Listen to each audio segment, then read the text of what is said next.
Chapter থেকে আসলে দেখে আসি আমরা গত বছর কতগুলো কোশ্চেন আসছিল। দেখো বিভিন্ন সময় 2-3 আমি বলেছি যে 2019-20 সালে কোশ্চেন আসছিল হচ্ছে 2টা, এবং তোমরা দেখো এরপরে হচ্ছে কোশ্চেন আসছিল 2000 কত 20-21 সালে হচ্ছে 3টা, 21-22 সালে 3টা কোশ্চেন আসছিল, 22-23 সালে 2টা কোশ্চেন আসছিল, এবং 23-24 সালে 3টা কোশ্চেন আসছিল, এবং 24-25 সালে কয়টা, একটা প্রশ্ন আসছিল। সো আমরা এই পরিবেশ রসায়ন থেকে যে প্রশ্নগুলো আসছে তার মানে 2-3টা প্রশ্ন আসছে। আমরা ক্লাসের পড়া ক্লাসে শিখাবো। প্রিয় বাচ্চারা, হাইড্রোজেন বাচ্চারা রেডি সবাই? ক্লাসে খাতা মাথা কলম নিয়ে রেডি থাকো। আজকে আমি তোমাদেরকে দেখাবো, যদিও আমার আজকে অঙ্ক করার কথা না, তবুও আমি দেখাবো এই অধ্যায়ের অঙ্কগুলো কিভাবে 10 সেকেন্ডে করা যায়, প্লাস থিওরিগুলো আমরা কত সুন্দর করে গোছায় রাখতে পারি। মনে রাখতে পারবা, এই স্লাইডটা যদি তোমাদেরকে মেডিকেলের পরীক্ষার আগে ক্লাস দিতাম, বিশ্বাস করো এখান থেকে মেডিকেলের সবগুলো কোশ্চেন কমন পড়তো আজকের, মানে সবগুলো কোশ্চেনই এখান থেকে আসছে। সো আসলে এই চ্যাপ্টারটা ইভেন হচ্ছে মেডিকেলে মজার বিষয় হচ্ছে অর্গানিক কেমিস্ট্রি থেকে একটা প্রশ্ন আসছে, আর এখান থেকে ম্যাক্সিমাম কোশ্চেনগুলো আসছে। সো দেখো, প্রথম ঘটনা হচ্ছে যে বায়ুমণ্ডলের 4টা অঞ্চল আছে, কোন অঞ্চলে কি ঘটনা ঘটে, জাস্ট আমার কলমটা কোন দিকে যায় একটু খেয়াল করো, ক্লাসের পরে ক্লাসেই। ট্রপোস্ফিয়ার, হ্যাঁ, এই ট্রপোস্ফিয়ার দিয়ে আমরা হচ্ছে কি করব, দেখো ট্রপোস্ফিয়ারের ক্ষেত্রে আমরা মনে রাখবো হচ্ছে এই যে কি কি গ্যাস আছে, ঠিক আছে। দেখো এই যে পরীক্ষায় আসে যে কার্বন ডাইঅক্সাইড গ্যাসটা কোথায় অবস্থিত, ঠিক আছে। কার্বন ডাইঅক্সাইডের উপস্থিতি উপাদান পাওয়া যায় কোথায়, ট্রপোস্ফিয়ারে। এবং এই অঞ্চলের নাম হচ্ছে বিক্ষুব্ধ অঞ্চল। কি বলো, বিক্ষুব্ধ অঞ্চল। দিস ইজ ভেরি ইম্পর্টেন্ট, যে আবহাওয়া জলবায়ু নিয়ন্ত্রণ ইত্যাদি ব্যাপার স্যাপার এগুলো আসে, তাই না, ঝড় বৃষ্টি বাদল ইত্যাদি। আচ্ছা, এখন আমাদের এই ঝড় বৃষ্টি বাদল এরকম না, আজকে মেডিকেল একটা কোশ্চেন আসছিল। সো এখন দেখো হচ্ছে স্ট্র্যাটোস্ফিয়ার, এখান থেকে আমরা কি শিখবো, স্ট্র্যাটোস্ফিয়ারকে আমরা বলবো হচ্ছে ওজোন স্তর অবস্থিত। কি অবস্থিত বলো, ওজোন স্তর। So this is very important, স্ট্র্যাটোস্ফিয়ারে কি অবস্থিত, ওজোন স্তর। অনেকে একে শান্ত মণ্ডলও বলে, এই জন্য হচ্ছে জেট বিমান চলাচল করে, তাই না। এরপরে মেসোস্ফিয়ারের কথা বলবো। এই চ্যাপ্টারটিতে আসলে পড়াশোনা কিভাবে কমাবা সেই কাজটা আমরা করবো, এই জন্য তোমরা ক্লাসে খাতা মাথা নিয়ে রেডি থাকবা। ক্লাসের পর আমরা ক্লাসে শেষ করবো। মেসোস্ফিয়ারকে আমরা বলছিলাম যে এখানে ওজোন স্তর নাই এবং উল্কা ধ্বংস হয়। দেখো আমরা কি বলছি এখানে, উল্কা ধ্বংস হয়। এবং থার্মোস্ফিয়ার বা আয়নোস্ফিয়ার সবচেয়ে বেশি টেম্পারেচার। সো এটা মনে রাখবা যে থার্মো মানে হচ্ছে টেম্পারেচার, তাই না, থার্মো মানে হচ্ছে তাপমাত্রা রিলেটেড।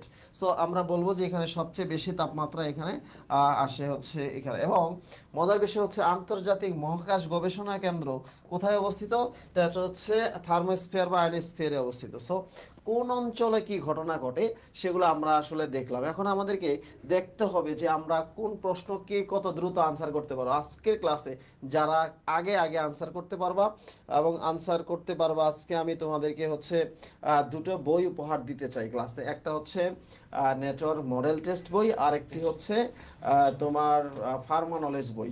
জাহাঙ্গীরনগর বিশ্ববিদ্যালয়ের জি ইউনিটের জন্য যারা পরীক্ষা দিবা তাদের জানো যে বাইবেল প্রশ্ন ব্যাংক হচ্ছে ফার্মা নলেজ পড়লে জাহাঙ্গীরনগর ডি কমপ্লিটেড। ওকে, আচ্ছা, প্রথমে বলো ক্ষুব্ধ মণ্ডলের নাম কি, সবাই বলো ক্ষুব্ধ মণ্ডল কোনটা। ঠিক আছে, সবাই আমাদেরকে আনসার করে দাও যে ক্ষুব্ধ মণ্ডল কয়টা, কোনটা, ঠিক আছে। আচ্ছা, ক্ষুব্ধ মণ্ডল কোনটা, আচ্ছা সেটা একটু আনসার করে দাও, সবাই আনসার করে দাও ক্ষুব্ধ মণ্ডল। হ্যাঁ, কুইক আনসার করতে হবে, ক্লাসের পড়া ক্লাসেই, এবং আনসারগুলো দ্রুত করতে হবে, দ্রুত। ম্যাক্সিমামকে আমি চিনতে পারতেছি। সো যারা রেগুলার ক্লাস করছো তারা আছো রেগুলার ক্লাসের পাশাপাশি কিছু নতুন বন্ধু আমরা আজকে ক্লাসে আসছি। আচ্ছা ওকে, একটু দ্রুত আসো, আচ্ছা দ্রুত চলে আসো। আচ্ছা, আনসার ক্লাসের পড়া ক্লাসে শেষ করতে হবে। ক্ষুব্ধ মণ্ডলকে আমরা বলছি যে ট্রপোস্ফিয়ার বা ট্রপোমণ্ডল। আর ট্রপোস্ফিয়ার তোমরা জানো তাই না, কোন অঞ্চলে কি ঘটনা ঘটে একটা প্রশ্ন আসে পরীক্ষায়। বায়ুমণ্ডলে আর্গনের পরিমাণ কত, আজকে মেডিকেলের প্রশ্ন, তাই না, যে বায়ুমণ্ডলে সবচেয়ে বেশি মানে কোনটাতে বেশি থাকে, তাই না। আমরা জানি যে মানে হচ্ছে নিষ্ক্রিয় গ্যাস কয়টা, হচ্ছে হিলিয়াম, নিয়ন, আর্গন, ক্রিপ্টন, জেনন, রেডন, তাই না। এই নিষ্ক্রিয় গ্যাসগুলোর মধ্যে হিলিয়ামের পরিমাণ সবচেয়ে কম থাকে, এই জন্য হিলিয়ামকে বিরল গ্যাস বলা হয়। এবং সবচেয়ে বেশি থাকে হচ্ছে কি বলো, আর্গন। আর্গনের পরিমাণ 0.83 বা 0.9 এর কাছাকাছি মানটা, ঠিক আছে। বাংলাদেশ সবচেয়ে বেশি পরিমাণে থাকে হচ্ছে বাতাসে, আর নিষ্ক্রিয় গ্যাসের মধ্যে আর্গনটা বেশি পরিমাণে থাকে। ওকে, আচ্ছা এরপরে আসি, কোশ্চেনগুলো আনসার একটু দ্রুত করবা তোমরা। ওজনের অবস্থান কোন স্তরে, ওজোন স্তর। দেখো এটা কিন্তু প্রায়ই বিভিন্ন জায়গায় আসে যে ওজোন স্তর কোথায় অবস্থিত। তোমাদের প্রশ্নগুলোর উত্তর কিন্তু আমি পাচ্ছি না, এবং দ্রুত আনসার করতে হবে। এবং আনসার করার সময় এইভাবে আনসার করতে হবে, 3 ডট, যে 3-এর আনসার কি হবে। ওজনের জন্য আমরা কি বলছি, ওজনের আনসার কি হবে? ওকে, আচ্ছা তোমাদের বায়োকেমিস্ট্রির সোহেল রানা ভাইকে দেখতে পাচ্ছি, সোহেল রানা জাহাঙ্গীরনগর বিশ্ববিদ্যালয়, স্ট্র্যাটোমন্ডল তাই না, স্ট্র্যাটোস্ফিয়ার বা স্ট্র্যাটোমন্ডল। ওকে, আচ্ছা স্ট্র্যাটোস্ফিয়ার। এখন তোমরা দেখো যে হচ্ছে যা এখন যেটা বলছিলাম যে কোন স্তরে কি ঘটনা ঘটে এটা আমাদের জানা শেষ। এখন তোমাদের সবচেয়ে ইম্পর্টেন্ট একটা টপিক নিয়ে কথা বলবো, যে টপিকটা আচ্ছা আচ্ছা কার্বন ডাইঅক্সাইড পাওয়া যায় কোন স্তরে, এই যে বলছিলাম তোমাকে তাই না, কার্বন ডাইঅক্সাইড কোন অঞ্চলে পাওয়া যায় এটা তোমাদের তো বলছি, তাড়াতাড়ি বলো। আমরা বলছি ক্লাসের পড়া ক্লাসে শেষ করব। ওকে, ক্লাসের পড়া ক্লাসে শেষ করব, তাহলে বলো কি হবে, কোন স্তরে পাওয়া যাবে, কোন স্তরে পাওয়া যাবে, সবাই বলো কুইক আনসার, আনসার প্লিজ। আমরা ক্লাসের পড়া ক্লাসেই পড়বো। ওকে, আচ্ছা সোহেল রানা আনসার করতেছে।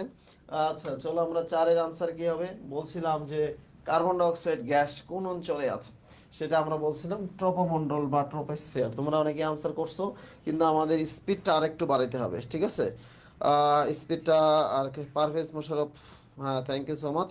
আচ্ছা যারা ম্যাক্সিমাম আনসার করবা এবং আজকের ক্লাসটা টাইমলাইনে শেয়ার দিবা, তাদেরকে মধ্য থেকে আমরা আজকে হচ্ছে ক্লাসে তোমাদেরকে পুরস্কার দিব। পুরস্কারটা হচ্ছে একটা নেটওয়ার্ক মডেল টেস্ট, আর একটা দিব হচ্ছে নেটওয়ার্ক তোমার হচ্ছে ফার্মা নলেজ বই উপহার দিব। সো একটু ক্লাসে রেসপন্স করতে হবে। ক্লাসে যারা আছো তারা আগে টাইমলাইনে শেয়ার করে দিয়ে একটু ডান লেখো, যে টাইমলাইনে শেয়ার করে দিয়ে ডান লেখো, যে ডান লেখছো তাহলে আমি হচ্ছে তাদেরকে সিলেক্ট করবো। টাইমলাইনে যারা শেয়ার করছে একটু ডান লেখো। ওকে, আচ্ছা আবিদা সুলতানা মায়া। ওকে, এখন প্রত্যেকেই দেখো মনে হয় টাইমলাইনে শেয়ার করে দাও। ওকে, আচ্ছা প্রথমেই এই জায়গাটাতে আসবো যে হচ্ছে কনস্ট্যান্ট বা ধ্রুবক সমূহ, আসলে ধ্রুবক গুলো কি কি আছে তাই না। আচ্ছা আমরা আজকের ক্লাসে দেখো আমরা আমরা আজকে আমি বললাম তো এই ক্লাসটা আগে করলে অনেকগুলো প্রশ্ন আপনার বাড়িতে, তো এই স্লাইড থেকে সব কমন পড়তো। ঠিক আছে, এসটিপি মানে হচ্ছে স্ট্যান্ডার্ড টেম্পারেচার এন্ড প্রেসার। আমরা মাঝে মাঝে বলি যে পিভিটি মানে হচ্ছে প্রাইভেট কোম্পানি, পিভিটি মানে প্রাইভেট কোম্পানি, অর্থাৎ প্রেসার ভলিউম অ্যান্ড টেম্পারেচার তাই না, চাপ আয়তন এবং তাপমাত্রা। এবং এসটিপিতে পরীক্ষার আসে যে এসটিপিতে হচ্ছে তাপমাত্রা কত, মানে তোমরা জানো স্ট্যান্ডার্ড টেম্পারেচার প্রেসার তাপমাত্রা হচ্ছে এত তাই না, এত। এবং তোমরা জানো হচ্ছে আয়তন কত, আজকে আসছিল মেডিকেলে 22.4 লিটার। ঠিক আছে, তোমরা মনে রাখবা লিটার বা ডেসিমিটার কি বলো, সেম জিনিস মনে রাখতে হবে। ওকে, এবং চাপ হচ্ছে ওয়ান এটিএম। ওকে, মনে রাখতে হবে ওয়ান বায়ু চাপ। ওকে, এখন যদি পরীক্ষায় আসে যে এসএটিপি, তখন কি করবা, এসএটিপি হচ্ছে standard ambient temperature and pressure তাই না, এখানে হচ্ছে তাপমাত্রা 25 ডিগ্রি সেলসিয়াস। ঠিক আছে, এই জন্য এটা হলো রুম টেম্পারেচার আরটিপি তাই না, আরটিপি। ওকে, বা এটা হচ্ছে 298 কেলভিন। ওকে, আচ্ছা এখন যেহেতু তাপমাত্রা বাড়ছে তার মানে আয়তনও বাড়বে, এই জন্য 24.789 হচ্ছে লিটার। ওকে, এরপর চাপ হচ্ছে সেম থাকবে 1 atm। ওকে, এরপরে আসি আমরা তোমাদেরকে বলবো যে হচ্ছে এসটিপি এসএটিপি। আচ্ছা আমরা 1 নাম্বার 2 নাম্বার হচ্ছে মোলার গ্যাস ধ্রুবক আর। ঠিক আছে, এই মোলার গ্যাস ধ্রুবক আর আচ্ছা ক্যালকুলেটরের ভিতরেই তোমার মান সম্মান থাকে তাই না, ক্যালকুলেটরের ভিতরে মান টান দেওয়া থাকে, সে আমরা সহজে বের করতে পারি। কিন্তু এবার যেহেতু ক্যালকুলেটর ব্যবহার নাই, সেজন্য মানগুলো তোমরা একটু মনে রাখবা। যেমন এর হচ্ছে এসআই এককে মান কত, তার হচ্ছে 8.316 জুল পার কেলভিন হচ্ছে পার মোল তাই না, এটা আমরা জানি। ওকে, এরপরে আসে হচ্ছে সিজিএস এককে কত, এই যে মানটা আছে এর সাথে 10⁻⁷ গুণ করবা, আর পার কেলভিন পার মোল। ওকে, এ যদি বলে লিটার এটিএম এর মান কত, খুব সহজ বলবা 0.987। ঠিক আছে, হ্যাঁ, এবং হচ্ছে ক্যালোরি, এখানে ক্যালোরি পার কেলভিন পার মোল। ওকে, এরপরে আসছে হচ্ছে সিজিএস লিটার এটিএম, তাহলে সরি এটা হচ্ছে ক্যালোরি এককে তাই না, ক্যালোরি এককে। আচ্ছা লিটার এটিএম এ কি হবে, লিটার এটিএম এ কে মানটা হবে হচ্ছে 0.0821 litre ATM per kelvin per mole. ঠিক আছে, সো এইগুলো হচ্ছে মানগুলো একটু মনে রাখবা, যেহেতু বিভিন্ন অঙ্ক করতেও লাগে আমাদের তাই না, সো এগুলো একটু মনে রাখতে হবে, স্ট্যান্ডার্ড টেম্পারেচার প্রেসার। এবং আমরা আরো কিছু মান পড়বো, সেটা হচ্ছে বলসম্যান ধ্রুবক হচ্ছে কে, কে সমান আর বাই হচ্ছে কি বলো এন এ, বলসম্যান ধ্রুবক কে আর বাই এন এ। ওকে, তারপর 4 নাম্বার আছে হচ্ছে আমরা পড়ব এই মানগুলো, সেটা হচ্ছে আহ, সন্ধি তাপমাত্রা, সন্ধি চাপ, সন্ধি আয়তন। এত কিছু মনে রাখতে পারবো না, শুধু কার্বন ডাইঅক্সাইড এটা মনে রাখবো। পরীক্ষা আসে কার্বন ডাইঅক্সাইডের ক্রিটিক্যাল টেম্পারেচার বা সন্ধি তাপমাত্রা 31.1 ডিগ্রি সেলসিয়াস, এটা পরীক্ষায় আসে। সো কিছু কনস্ট্যান্ট বা ধ্রুবকের মান যদি আমরা মনে রাখি, তাহলে আমরা আসলে সহজে পরীক্ষায় আনসার করতে পারবো। সো এগুলো আসলে ডাটা ভিত্তিক কথাবার্তা, তো এগুলো তোমাদের খুব বেশি ভালো লাগবে না। সো আমরা ভালো লাগার জন্য সামনের দিকে যাই, ঠিক আছে? তোমরা কারা কারা যদি হচ্ছে উপহার পেতে চাও, ডান তোমরা আসলে লিখছো কিনা? আচ্ছা, কয়েকজন ডান লিখছো, বাড়িকে যারা লেখনি তারা উপহার পেতে চায় না, ঠিক আছে? ক্যালোরিতে, আচ্ছা একজনের রয়েছে ক্যালোরি মানটা আছে 1 হ্যাঁ এটা 1.987 হবে। হ্যাঁ, ম্যান ইজ মর্টাল, এগুলো তো আসলে তাত্ত্বিক মান, আমার চেয়ে তোমরাই ভালো জানো। 1.987 ক্যালোরি, ওকে। আচ্ছা, এটা একটু ঠিক করে নাও, 1.987, ওকে। আচ্ছা, এখন আমরা যেটা বলছিলাম সেটি হচ্ছে নাম্বার 3। তারপরে দেখো কিছু জিনিস আছে যে উৎক্রম তাপমাত্রা। আচ্ছা, উৎক্রম তাপমাত্রার ডেফিনেশনটা অনেক সময় আসে। প্রতিটি গ্যাসের জন্য একটা নির্দিষ্ট তাপমাত্রা আছে যার নিচে জ্বলন্ত সম্পর্ক প্রয়োগ করা যায়। গ্যাসের তাপমাত্রাকে উৎক্রম তাপমাত্রা বলে। যেমন হিলিয়ামের উৎক্রম তাপমাত্রা কত, এটা পরীক্ষায় আসতে পারে। হিলিয়ামের উৎক্রম তাপমাত্রা কত, হিলিয়াম, ঠিক আছে? এবং হিলিয়ামের হাইড্রোজেনের ক্ষেত্রে দুইটা মনে রাখতে হবে। আচ্ছা, হিলিয়ামের সন্ধি তাপমাত্রা হচ্ছে এত, কিন্তু উৎক্রম তাপমাত্রা হচ্ছে এত, ঠিক আছে? এটা এই জন্য পরীক্ষায় আসে। ইম্পর্টেন্ট জিনিসগুলো একটু মনে রাখতে হবে, সেটি হচ্ছে এগুলো অনেক সময় পরীক্ষা আসে, খুব বেশি ইম্পর্টেন্ট না, মোটামুটি একটু দেখে রাখতে পারলে ভালো হয়, ঠিক আছে? দেখে রাখতে পারলে ভালো হবে আমাদের জন্য। সো কনস্ট্যান্টগুলো আমরা দেখে আসি। দেখো, এসএটিপিতে গ্যাসের মোলার আয়তন কত লিটার? এসএটিপি তার মানে হচ্ছে এসএটিপি মানে হচ্ছে রুম টেম্পারেচার, তাই না? আয়তন বাড়ছে, তাহলে স্থির তাপমাত্রায় যদি আয়তন বাড়ে, তাহলে আয়তন কি বলো, তাপমাত্রার সমানুপাতিক, ঠিক আছে? তাহলে তাপমাত্রা বাড়লে আয়তন বাড়বে, ঠিক আছে? তাহলে তাপমাত্রা যেহেতু 25 ডিগ্রি সেলসিয়াস বাড়ছে, আয়তনও বাড়বে। সো আয়তনটা কি হবে বলো? দ্রুত আনসার করতে হবে, কুইক, ঠিক আছে? কুইক আনসার করো, আনসার হবে হচ্ছে সি, 24.24.789 লিটার, ওকে। আচ্ছা, এরপরে আসি আমরা গ্যাস ধ্রুবকের কোন মানটি সঠিক নয়। দেখো, এইগুলো বাস হচ্ছে মুখস্থ বিদ্যার মান, এগুলো আসলে আমার পড়ানো তেমন কিছু নাই, তাই না? আচ্ছা, মুখস্থ বিদ্যার মান এগুলো, ওকে। আচ্ছা, এখন সঠিক নয় হচ্ছে কি, এখানে যে আর্গ আছে, আর্গ মানে 10⁻7 হবে, তার মানে আনসার হচ্ছে বি, হচ্ছে সঠিক নয়, ওকে। বিতে ভুল আছে, আনসার হচ্ছে বিতে ভুল আছে। এরপরে আসো, এসআই এককে বলসম্যান ধ্রুবকের মান কত? এই যে দেখো, এসআই এককে বলসম্যান ধ্রুবকের মান, তার মানে আমার এই মানগুলো হচ্ছে মনে রাখতে হবে, আর কিছু না, ঠিক আছে? মানগুলো মনে রাখতে হবে। তাহলে এই যে এর মানটা হচ্ছে এটা 1.38 10⁻³ এগুলো মনে রাখতে হবে। আচ্ছা, কোন তাপমাত্রায় গ্যাসের আয়তন মাপা যাবে না, এটা একটু বলো দেখি। কোন তাপমাত্রায় গ্যাসের আয়তন কাউন্টিং করা যাচ্ছে না, বলো কোন তাপমাত্রায়? Quick quick quick quick. মজার মজার জিনিস আছে সামনে, আমরা ক্লাসের পড়া ক্লাসে শেষ করব, এবং তোমরা যারা ক্লাসে আছো একটু দেখো যে আজকের ক্লাসে আমরা কত চমৎকার করে জিনিসগুলো আসলে শেষ করে ফেলবো, ঠিক আছে?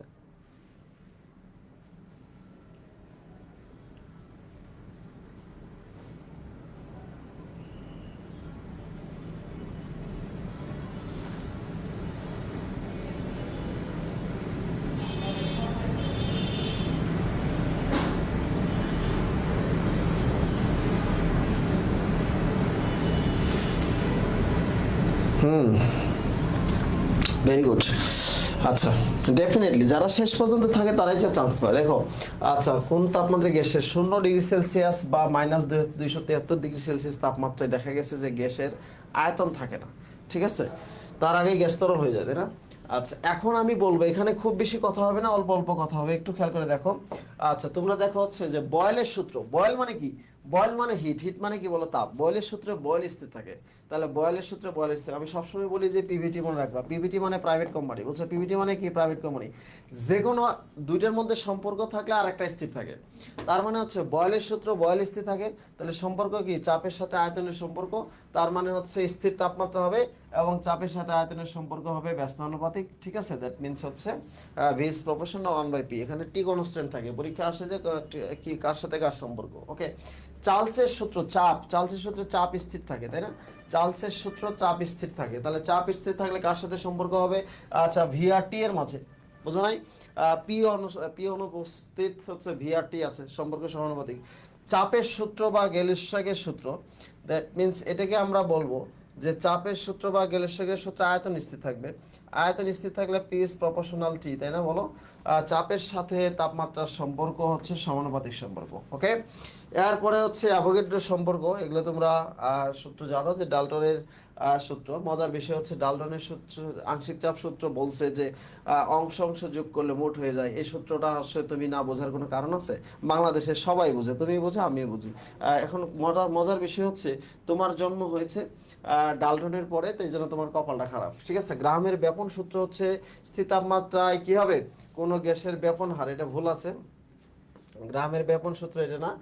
স্থির তাপমাত্রায় কোনো গ্যাসের ব্যাপন হার তার সম্পর্ক হচ্ছে কি ঘনত্বের বর্গমূলের ব্যস্ত অনুপাতিক, ঠিক আছে?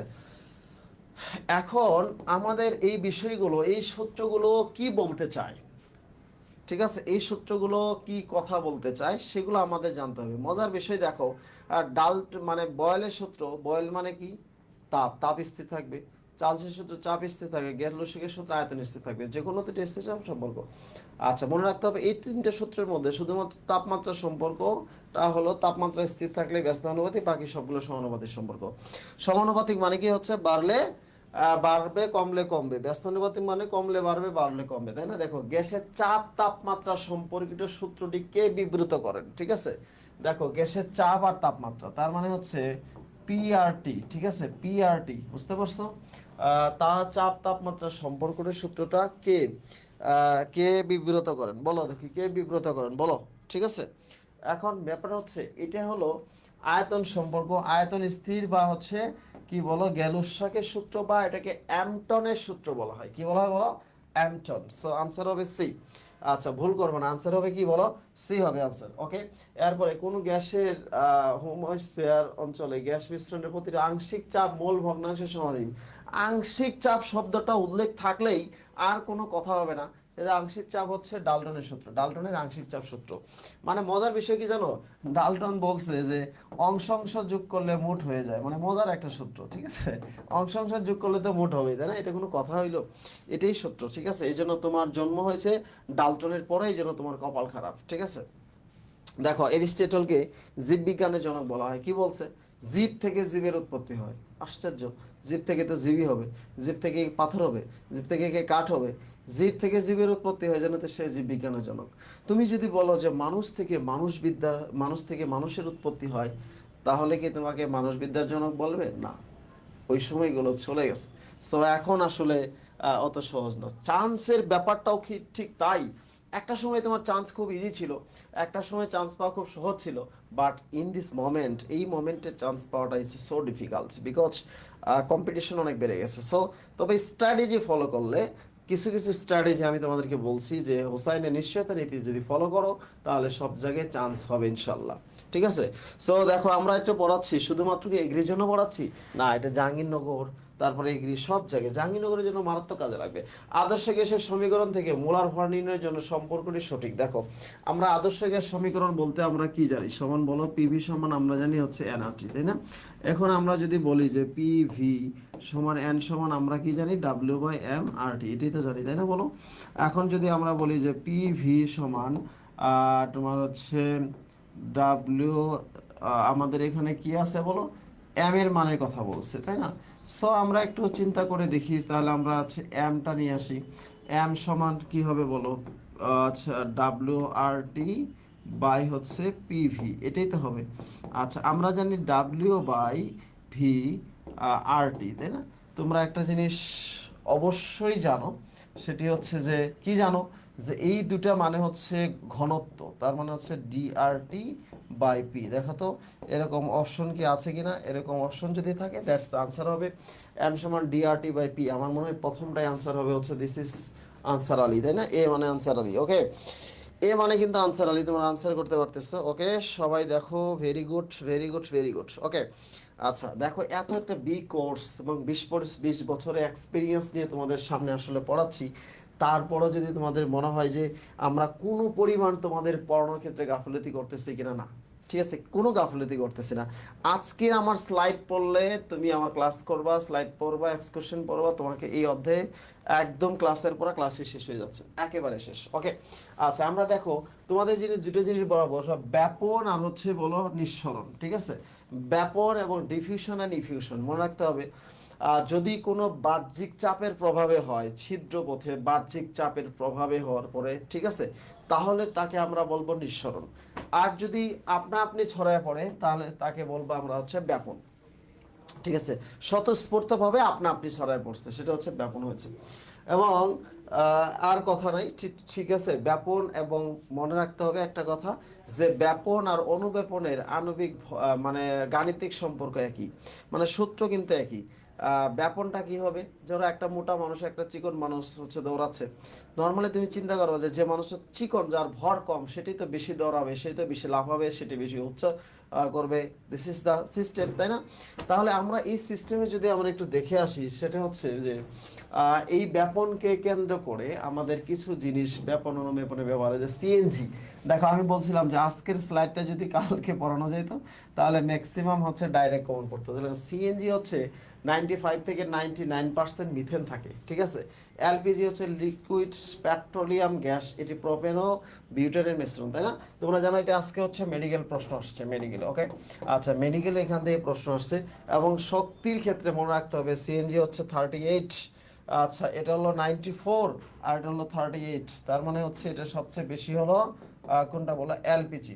কিন্তু মনে রাখতে হবে যে যদি পরীক্ষায় আসে যে পরিবেশ বান্ধব কোনটা, তুমি বলবা এলএনজি। এলএনজি কি বলো, পরিবেশ বান্ধব, ঠিক আছে। এলএনজি হচ্ছে পরিবেশ বান্ধব। পরীক্ষায় কিন্তু কোশ্চেন আসতে পারে যে এলএনজিটা কোনটা পরিবেশ বান্ধব, ঠিক আছে, এটা হচ্ছে এলএনজি। এই কোশ্চেনটা জাহাঙ্গীরনগর বিশ্ববিদ্যালয়ের জন্য বেশি ইম্পর্টেন্ট, দ্যাট মিনস হচ্ছে সেখান থেকে কোশ্চেন বেশি আসতে পারে। সো আমরা একটু সামনের দিকে আগাবো। মজার বিষয় হচ্ছে আচ্ছা এই যে সিলিন্ডার গ্যাসগুলো, এলপিজির জ্বালানি গুণ কোনটা কত বেশি ইত্যাদি, আমি কিছু লাইন তোমাদের লিখে দিছি, এগুলো মন চাইলে একটু রিডিং পড়তে পারো। এই যে দেখো আমাদের প্রশ্ন চলে আসি প্রশ্নের ক্ষেত্রে, দেখবা খুব সহজভাবে প্রশ্ন করেছে যে হচ্ছে আবদ্ধ পাত্রে অধিক চাপে থাকা গ্যাস অণুগুলো ছিদ্রপথে কম চাপযুক্ত এলাকায় চলে আসাকে কি বলে, ছিদ্রপথে আবদ্ধ পাত্রে অধিক চাপে, মানে চাপ দিয়েছো, প্রেসার প্রয়োগ করেছো, তার মানে একটা অনুব্যাপন, দ্যাট মিন্স কোনো সন্দেহ নাই। আর স্বতঃস্ফূর্ত হয়ে গেলেই সেটা হচ্ছে ব্যাপন হতো। সো আমাদের কোনো সন্দেহ নেই। এরপরে আসো যে ব্যাপন হারের সাথে কোনটা সম্পর্কযুক্ত। তোমরা জানো যে ব্যাপন হার আণবিক ভরের বর্গমূলের ব্যস্ত আনুপাতিক, ঠিক আছে। এসি দিয়ে দাও, হ্যাঁ সাউন্ডটা কমে দাও।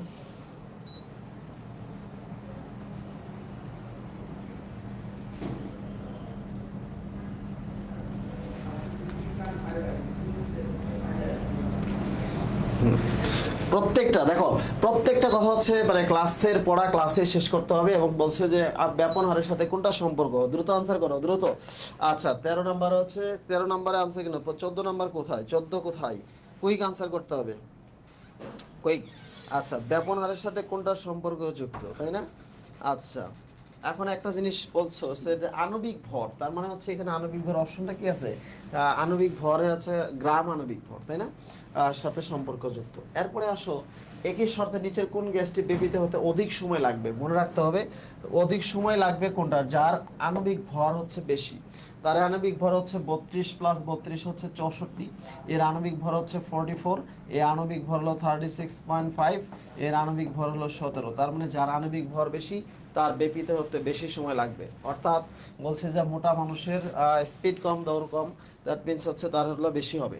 ওকে, তাহলে আমরা বলছিলাম যে 64, দিস ইজ ভেরি ইম্পর্টেন্ট 64। ওকে, তোমরা এই যে কোন গ্যাসটি দ্রুত বেপিতে হবে উল্টা বলছে, তার মানে এটা হচ্ছে ধরো এটা আমাদের সংকেত আমরা কি জানি বলো, F2 জানি, এটা O2 জানি, এটা নিয়ন জানি, আর এটা হচ্ছে ক্লোরিন জানি, তাই না?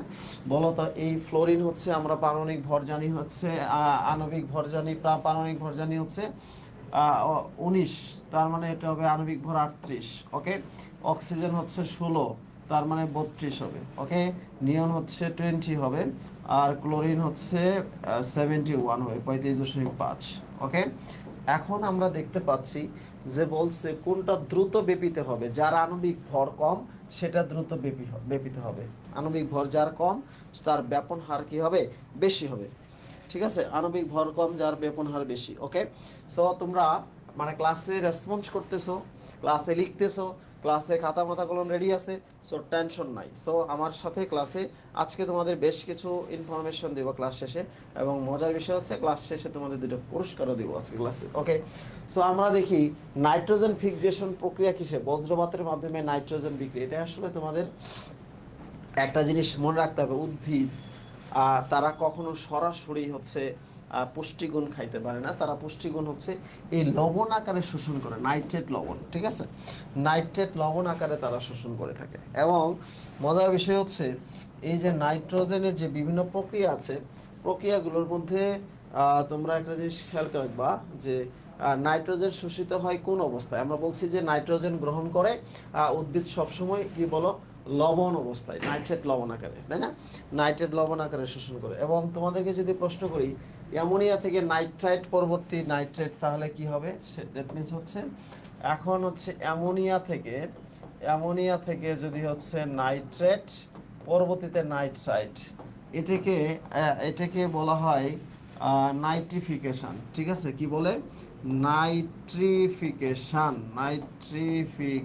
ওকে, আচ্ছা, এটাকে বলা হয় নাইট্রিফিকেশন। নাইট্রিফিকেশন আছে, হ্যাঁ, আনসার হচ্ছে এ। ওকে, 18 নম্বর আনসার হচ্ছে কি বলো, এ হবে। এখন তোমরা জানো হচ্ছে নাইট্রিফিকেশন। আচ্ছা, এখন তোমাদের প্রশ্ন আসতে পারে না যে এটা তো আমরা বুঝলাম যে ভাইয়া নাইট্রিফিকেশন হলো, আচ্ছা অ্যামোনিয়া থেকে নাইট্রাইট হয়েছে, তারপর নাইট্রেট হয়েছে, নাইট্রিফিকেশনের মানে মিনিংটা হচ্ছে এটাই হলো নাইট্রিফিকেশন। এবং ডিনাইট্রিফিকেশন হচ্ছে উল্টা, হ্যাঁ, নাইট্রেট থেকে উল্টা হচ্ছে কি হলো নাইট্রোজেন হবে, তাকে আমরা বলবো ডিনাইট্রিফিকেশন। ঠিক আছে, সো এই ধরনের প্রশ্ন যদি আসে পরীক্ষায় যে নাইট্রোজেন থেকে নাইট্রোজিনাস কম্পাউন্ড, মানে হচ্ছে এটা যুক্ত হয়েছে, যুক্ত হওয়াকে আমরা বলি ফিক্সেশন, ফিক্সড হয়েছে, এই জন্য এর নাম হচ্ছে নাইট্রোজেন ফিক্সেশন। ঠিক আছে, এটা কি হবে? নাইট্রোজেন ফিক্সেশন হবে। ওকে, এরপরে আমরা আর সহজ প্রশ্ন দেখবো যে কোনটি সবুজ উদ্ভিদের জন্য নাইট্রোজেনের প্রধান উৎস। এই যে মানে হচ্ছে সবুজ উদ্ভিদ আছে আমাদের আমাদের জীবনের জন্য সবচেয়ে ইম্পর্টেন্ট, আশপাশে পরিবেশে আছে সেই উদ্ভিদগুলো, সেগুলোর জন্য আসলে কি বলছে যে নাইট্রোজেনের প্রধান উৎস কি হবে। সো একটু দেখো তো প্রধান উৎস। মাশাআল্লাহ, তোমরা বেড়েই চলে আসো, এবং ক্লাসের শেষ পর্যন্ত যারা থাকবা তারা আজকে অনেক কিছু জেনে যাবা, এবং সাথে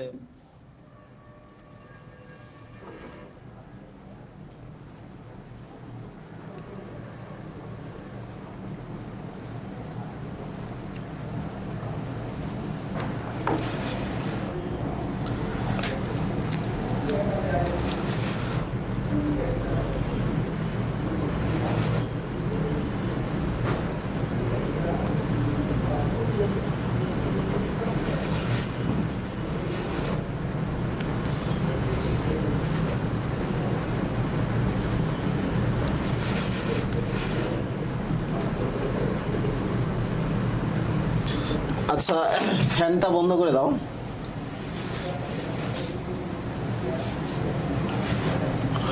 পারছো?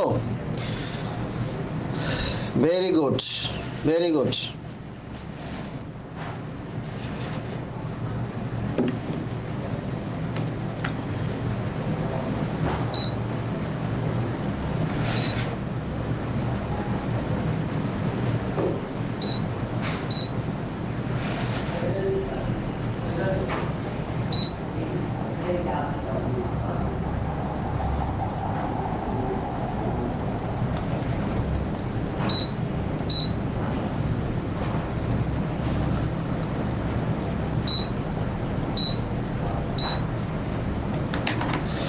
আচ্ছা, এখন আচ্ছা কারা কারা পারছে যে আচ্ছা ম্যাক্সিমাম পারছে হচ্ছে 20-এর ডি।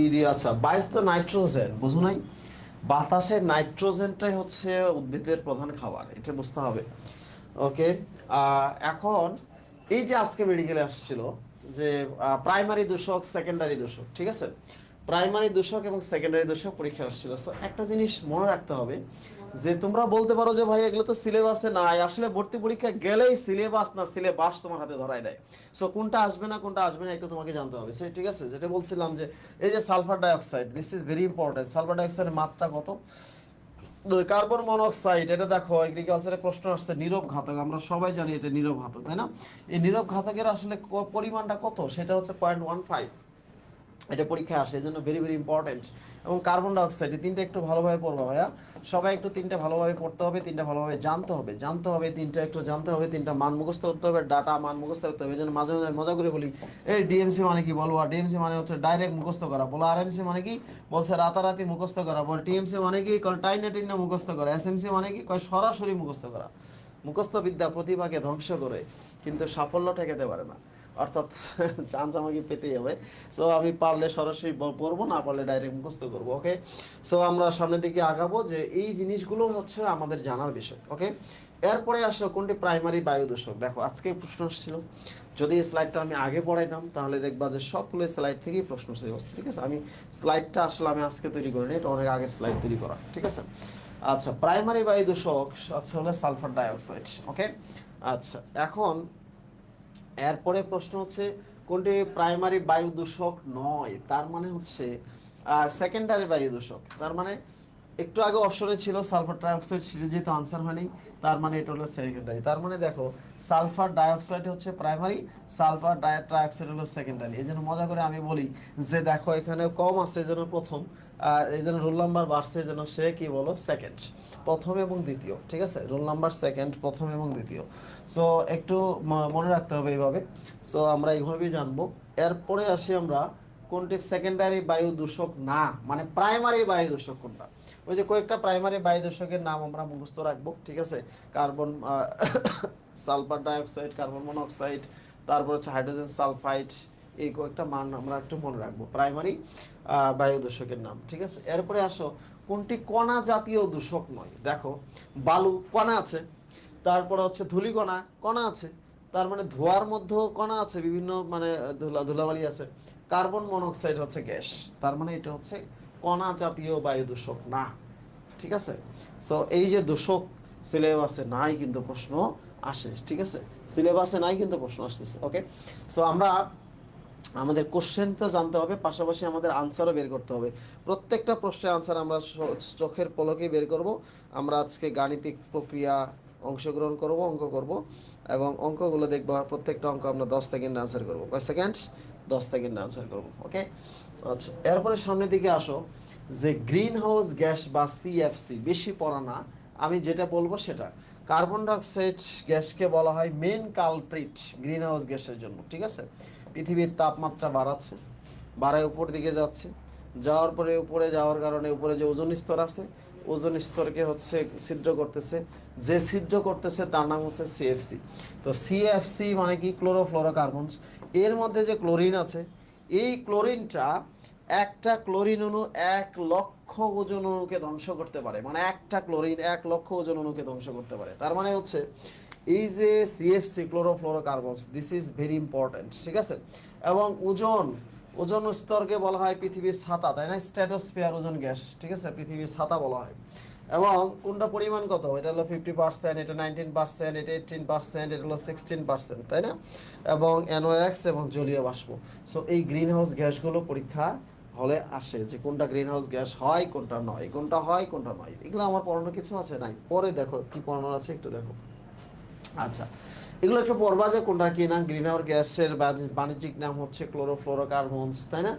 এবং গ্রিন হাউস গ্যাস কিভাবে কি করে সেগুলো লেখা আছে। যে ওজোন স্তরে পৃথিবীর ছাতা বলা হয়, ধ্বংসের জন্য কে দায়ী, ক্লোরিন ফ্রি রেডিক্যাল, এগুলো আমি তোমাদেরকে আগেই বলেছি। আচ্ছা দেখো আজকে যে প্রশ্নটা ছিল, যে ওজোন স্তর ক্ষয়ের জন্য ইউভি রশ্মি পৃথিবীতে আসে, তাই স্কিন ক্যান্সারের জন্য দায়ী। দেখো আজকের ক্লাসে তুমি আজকে মেডিকেলের আজকের প্রশ্ন দেখে বোঝা যাচ্ছে যে এই ক্লাস করলেই তুমি মেডিকেলের প্রশ্ন আনসার করতে পারতা। তো আমি যে বিগতগুলো পড়াইছি, দেখো তুমি আজকে মেডিকেলের কোশ্চেনগুলো দেখছো যে আমি যে চ্যাপ্টারগুলো পড়াইছি এর বাইরে কি একটা প্রশ্ন উত্তর করার লাগছে তোমার? লাগে নাই। অর্থাৎ আমি ক্লাসে যা পড়াইছি ঠিক তাই আসে, ঠিক আছে, ক্লাসে যা পড়াবো তাই আসবে। তো এখন এই যে ইউভি আলট্রা ভায়োলেট রে পৃথিবীতে হচ্ছে সরাসরি আসে। তো এই আলট্রা ভায়োলেট রে মনে রাখতে হবে, এই জন্য আমরা সকাল থেকে 2টা পর্যন্ত যে রোদটা আছে এটা আমাদের হিউম্যান বডির জন্য অনেক ভালো। এটি স্কিনে হলে আমাদের ভিটামিন ডি তৈরি করে, তাই না? কিন্তু 2টার পরে যে মানে যে রশ্মিটা আছে সেটা আমাদের জন্য ক্ষতিকারক। সো এখন এই জন্য একটু খেয়াল রাখতে হবে। বলছে গ্লোবাল ওয়ার্মিং এর জন্য দায়ী নয় কোনটা, বলো গ্লোবাল ওয়ার্মিং এর জন্য কে দায়ী নয়? কোশ্চেন আনসার করবা এবং ক্লাসের পর ক্লাসে শিখবা। সো তোমাদের আনসার গুলো আমি দেখব। গ্লোবাল ওয়ার্মিং, হাসানুল বান্না লং টাইম পড়ে। সো আমরা ক্লাসের পড়া ক্লাসে শিখবো, তোমরা বাসায় শুধু একবার দেখবো। ক্লাসের পড়া ক্লাসেই শেখা, বাসায় শুধু একবার দেখা। ওকে, আচ্ছা, ক্লাসের পড়া ক্লাসে শেখা, বাসায় শুধু একবার দেখা। দেখো গ্লোবাল ওয়ার্মিং মানে কি? বিশ্বের তাপমাত্রা বৃদ্ধির জন্য নাইট্রোজেনের কোনো অবদান আছে? আমরা জানি সিএফসি বা green house gas, methane, nitrous oxide এবং মানে জলীয় বাষ্প, তাই না, এগুলো। আচ্ছা, এরপরে আসো, বলছে জীবাশ্ম জ্বালানি দহনের ফলে কোন গ্রিন হাউস গ্যাস সবচেয়ে বেশি বেড়ে যাচ্ছে? আচ্ছা, কোন গ্রিন হাউস গ্যাস সবচেয়ে বেশি বেড়ে যাচ্ছে? জীবাশ্ম জ্বালানি দহন হওয়ার বলে, দহন মানেই তো হচ্ছে কার্বন ডাইঅক্সাইড, কোনো কিছু পোড়ালেই আমরা কার্বন ডাইঅক্সাইড পাই। তার মানে হচ্ছে কার্বন ডাইঅক্সাইডের পরিমাণটা খুব কি হয় বলো, বেড়ে যাচ্ছে। গ্রিন হাউস গ্যাস সবচেয়ে বেশি বেড়ে যাচ্ছে হচ্ছে কার্বন ডাই অক্সাইড, ঠিক আছে, কার্বন ডাই অক্সাইড। ওকে, সো আমরা একটু সামনের দিকে যাব, সেটি হচ্ছে দেখো সামনে আগাও। এখন এই টপিকসে সবচেয়ে গুরুত্বপূর্ণ টপিকসের নাম হচ্ছে এটা। এখান থেকে একটা কোশ্চেন আসবেই। এখন আমি তোমাদের 2টা টপিক পড়াবো, ওই 2টা টপিক থেকে 2টা প্রশ্ন আসার সম্ভাবনা 99%। সো এতক্ষণ যা বললাম সেখান থেকে একটা কোশ্চেন পেতেও পারো এবং নাও পারো। সো যারা ক্লাসে মানে হচ্ছে রেসপন্সিভ থাকে তারাই কিন্তু বুঝতে পারে যে আসলে ক্লাসটা কেমন হচ্ছে। সো যারা ক্লাসে রেসপন্সিভ থাকে না, অনুভূতি প্রবণ, তারা হচ্ছে না। সো আমরা যারা নিয়ত করেছি যে ভাইয়ার সাথে থাকবো এবং আমরা চান্স পাবো, তারা তাদের জন্য আমাদের ক্লাস আছে। ভাই আজকে 3:15-তে ক্লাস হলো না কেন, ওটা কবে হবে? আচ্ছা, আজকে মেডিকেল পরীক্ষার জন্য ক্লাসটা আমরা মানে অ্যাবসেন্ট করেছি। এই ক্লাসটা তোমাদেরকে হয়ে যাবে রুটিনে, তোমরা ভাই পেয়ে যাবো, মেহফুজ ভাইয়ের ক্লাসটা অবশ্যই পেয়ে যাবা। ওকে, আচ্ছা, এরপরে আসে ম্যাক্সিমাম। আচ্ছা আচ্ছা, তোমাদের প্রশ্নগুলো করে ফেলবা, আমরা ক্লাসে ইন্টারাকশন করব এবং ক্লাসে আগে টোটাল চ্যাপ্টারটা পড়ে নেই, তাই না, একটু পড়া শেষ করে ফেলি। বলছে যে প্রাচীন মতবাদ বা আছে, এটা হচ্ছে অ্যাসিড ক্ষারের মতবাদ। আগের দিনে মানুষ মনে করতো যে যেগুলো টক স্বাদযুক্ত সেগুলো হচ্ছে অম্ল বা অ্যাসিড, যেগুলো মৃদু স্বাদযুক্ত সেগুলো হচ্ছে ক্ষার বা ক্ষারক, তাই না? এরপরে আসলো যে মানে কেউ যদি হাইড্রোজেন প্রোটন দেয়, মানে কেউ যদি হাইড্রোজেন প্রতিস্থাপনে হাইড্রোজেন থাকে তাহলে অ্যাসিড, হাইড্রোজেন না থাকলে সেটা ক্ষারক, ব্যাপারটা। এরপরে আসলো হচ্ছে জলীয় মতবাদ বা আরিনিয়াস মতবাদ। আরিনিয়াস মতবাদ অনুসারে বলছে জলীয় দ্রবণে যে প্রোটন দিবে সে অ্যাসিড, আর প্রোটন নিলে সে ক্ষারক। তাহলে হাইড্রোক্সিল মূলক এখানে বিদ্যমান আছে। তাহলে মানে এরপরে আসলো ব্রোনিস্টেড লাউরি, উনি বললেন যে জল টল দরকার নাই, ঠিক আছে। আরিনিয়াস মতবাদ কি বলছে, আমার আছে জল। বাট ব্রোনিস্টেড লাউরি মতবাদ বলছে জল দরকার নাই, যে কোনো অবস্থায় কেউ প্রোটন দিলে অ্যাসিড আর প্রোটন নিলে ক্ষারক। এখন দেখা গেছে যে তোমার হচ্ছে আরএনএস বিপদে পড়ে গেছে। আরএনএস দেখে যে পানি এবং অ্যামোনিয়া, এই দুটো জিনিস তোমার হচ্ছে অ্যামোনিয়া পানিতে পানি দিলে পরে হচ্ছে তার ওই সেই তত্ত্বটা আর কাজ করে না, ঠিক আছে। সো এই কারণে আরএনএস মতবাদটা বাদ গেল। এরপরে আসলে হচ্ছে ব্রোনিস্টেড মতবাদ, বলছে যে প্রোটন দিলে অ্যাসিড হবে, প্রোটন নিলে ক্ষার হবে। এরপরে আসলে হচ্ছে লুইস বললো এইসব প্রোটন টোটনের খেলা চলবে না, বলছে যে ইলেকট্রন পৃথিবীতে আসলে দুটো জিনিস আছে, ছেলেরা হচ্ছে মানে প্রোটন আর মেয়েরা হচ্ছে ইলেকট্রন, এই দুটো কথাই হচ্ছে পৃথিবীতে চলবে। তো বলছে ইলেকট্রনটা কি জিনিস, যে যারা একজোড়া ইলেকট্রন গ্রহণ করতে পারবে তারা হলো অ্যাসিড, যারা দান করতে পারবে তারা হলো ক্ষারক। আশা করি কিছু বোঝো নাই, চলো একটু দেখে আসি। এই যে লুইস অ্যাসিডের কথা বলছে, লুইস ক্ষারের কথা বলছে, একটু দেখে আসি। আচ্ছা, লুইস অ্যাসিড আর লুইস ক্ষার কি জিনিস একটু পড়ে আসি, চলো। লুইস অ্যাসিড, আচ্ছা, যেমন তোমাদেরকে আমি বারবার বলি যে এই যে অ্যালুমিনিয়াম ক্লোরাইড, অ্যালুমিনিয়াম হচ্ছে ক্লোরিন হচ্ছে ক্লোরিন। কতদিন বলছিলাম যে 3 × 2 সমান হচ্ছে 6, 6টা ইলেকট্রন আছে। অ্যালুমিনিয়াম 3টা বিয়ে করেছে, বলছে যে ইসলামী শরীয়ত মোতাবেক আমার আরেকটা বিয়ে করা জায়েজ আছে। তাহলে অ্যালুমিনিয়ামের যে চতুর্থ বিয়ের প্রতি যে আসক্তি, এটাকে বলা হয় লুইস। কেন? বিয়ে করা খুব ভালো জিনিস, পবিত্র জিনিস, কিন্তু বিয়ের পরও যদি বিয়ের প্রতি আসক্তি থাকে তাকে বলা হয় লুইস। এই জন্য হচ্ছে অ্যালুমিনিয়াম ক্লোরাইড হচ্ছে একটা লুইস অ্যাসিড। তার মানে হচ্ছে লুইস অ্যাসিডগুলো তুমি কিভাবে চিনবা, খুব মজা করে বুঝতেছি। লুইস অ্যাসিড চেনার হচ্ছে মূল জিনিসটা হচ্ছে অ্যালুমিনিয়াম ক্লোরাইড, যাদের ইলেকট্রন সংখ্যা 8-এর চেয়ে কম থাকবে, এক জোড়া ইলেকট্রন গ্রহণ করতে পারবে। ঠিক আছে, তারপর হচ্ছে বোরন ট্রাইক্লোরাইড, সালফার ট্রাইঅক্সাইড, এরকম। তারপর হচ্ছে লুইস ক্ষার, এরকম তোমরা আমি গতদিন এটা পড়াইছি, তাই না? লুইস ক্ষার হচ্ছে যারা পজিটিভ, লুইস অ্যাসিড হচ্ছে যারা পজিটিভ চার্জযুক্ত, তাই না? মানে যেন হচ্ছে যারা এক জোড়া ইলেকট্রন গ্রহণ করতে পারে, তাই না? তারাই হচ্ছে তোমার লুইস অ্যাসিড। আমরা সবসময় একটা জিনিস বলেছি তোমাদের, যে লুইস অ্যাসিড পড়লে লুইস ক্ষার পড়া যাবে না, লুইস ক্ষার পড়লে লুইস অ্যাসিড পড়া যাবে না। একটা পড়লে আর একটার সাথে পড়লে তোমার হচ্ছে প্যাচ লাগবে। সবসময় একটা পড়বা আর একটা তার বিপরীত চিন্তা করবা, একটা পড়বা আর একটা তার কি বলো, বিপরীত চিন্তা করবা। সো এখানে আসো, আমরা সামনের দিকে আগাই। সেটা হচ্ছে যে এই যে একটা জিনিস বলছে যে অনুবন্ধী অ্যাসিড, অনুবন্ধী ক্ষারক। ঠিক আছে, পরীক্ষা আসে অনুবন্ধী যুগল, অনুবন্ধী। তোমরা একটু মনোযোগ দিয়ে দেখো যে এই যে একটা অ্যাসিড, ঠিক আছে, কি এটার নাম? অ্যাসিড। এই অ্যাসিডটা একটা প্রোটন আছে, সে একটা প্রোটন দান করলো, তাহলে প্রোটনটা চলে গেল, মানে প্রোটন কমে গেলে, প্রোটন কমে গেলে অ্যাসিড, তার মানে সে হলো অ্যাসিড, অম্ল। আবার অ্যাসিড এর মানে অ্যাসিড থেকে কি হয়েছে, মানে প্রোটন কমে গেছে, অ্যাসিড। তাহলে অ্যাসিডের বিপরীত হলো ক্ষার বা ক্ষারক বলবা, ক্ষারক বললে কোনো রিস্ক নাই। তার সামনে অনুবন্ধী ক্ষারক হবে, কারণ অ্যাসিড থেকে যখন ক্ষারক হয়েছে সে আবার অ্যাসিড হতে পারে। ব্যাপারটা হচ্ছে এরকম। যেমন এখানে হলো ক্ষারক, অ্যামোনিয়া আছে, এখানে একটা প্রোটন বাড়ছে, প্রোটন বাড়লে সে হচ্ছে ক্ষারক, প্রোটন বাড়লে কি ক্ষারক। তাহলে ক্ষারকের বিপরীত কি হলো, অ্যাসিড, সে আবার তার সামনে অম্লধর্মী অ্যাসিড হবে। তার মানে হচ্ছে খুব সিম্পল একটা বিষয়, এগুলো নিয়ে এত প্যাচ নিবা না। তোমরা সবসময় মনে করবা একটা থাকলে আরেকটা হবে, আরেকটা থাকলে আরেকটা হবে, ঠিক আছে? ব্যাপারটা হচ্ছে এরকম। এটা খুব মজার জিনিস। একটু কিভাবে দিয়ে বোঝাই, একটু সামনের দিকে যাই দেখি।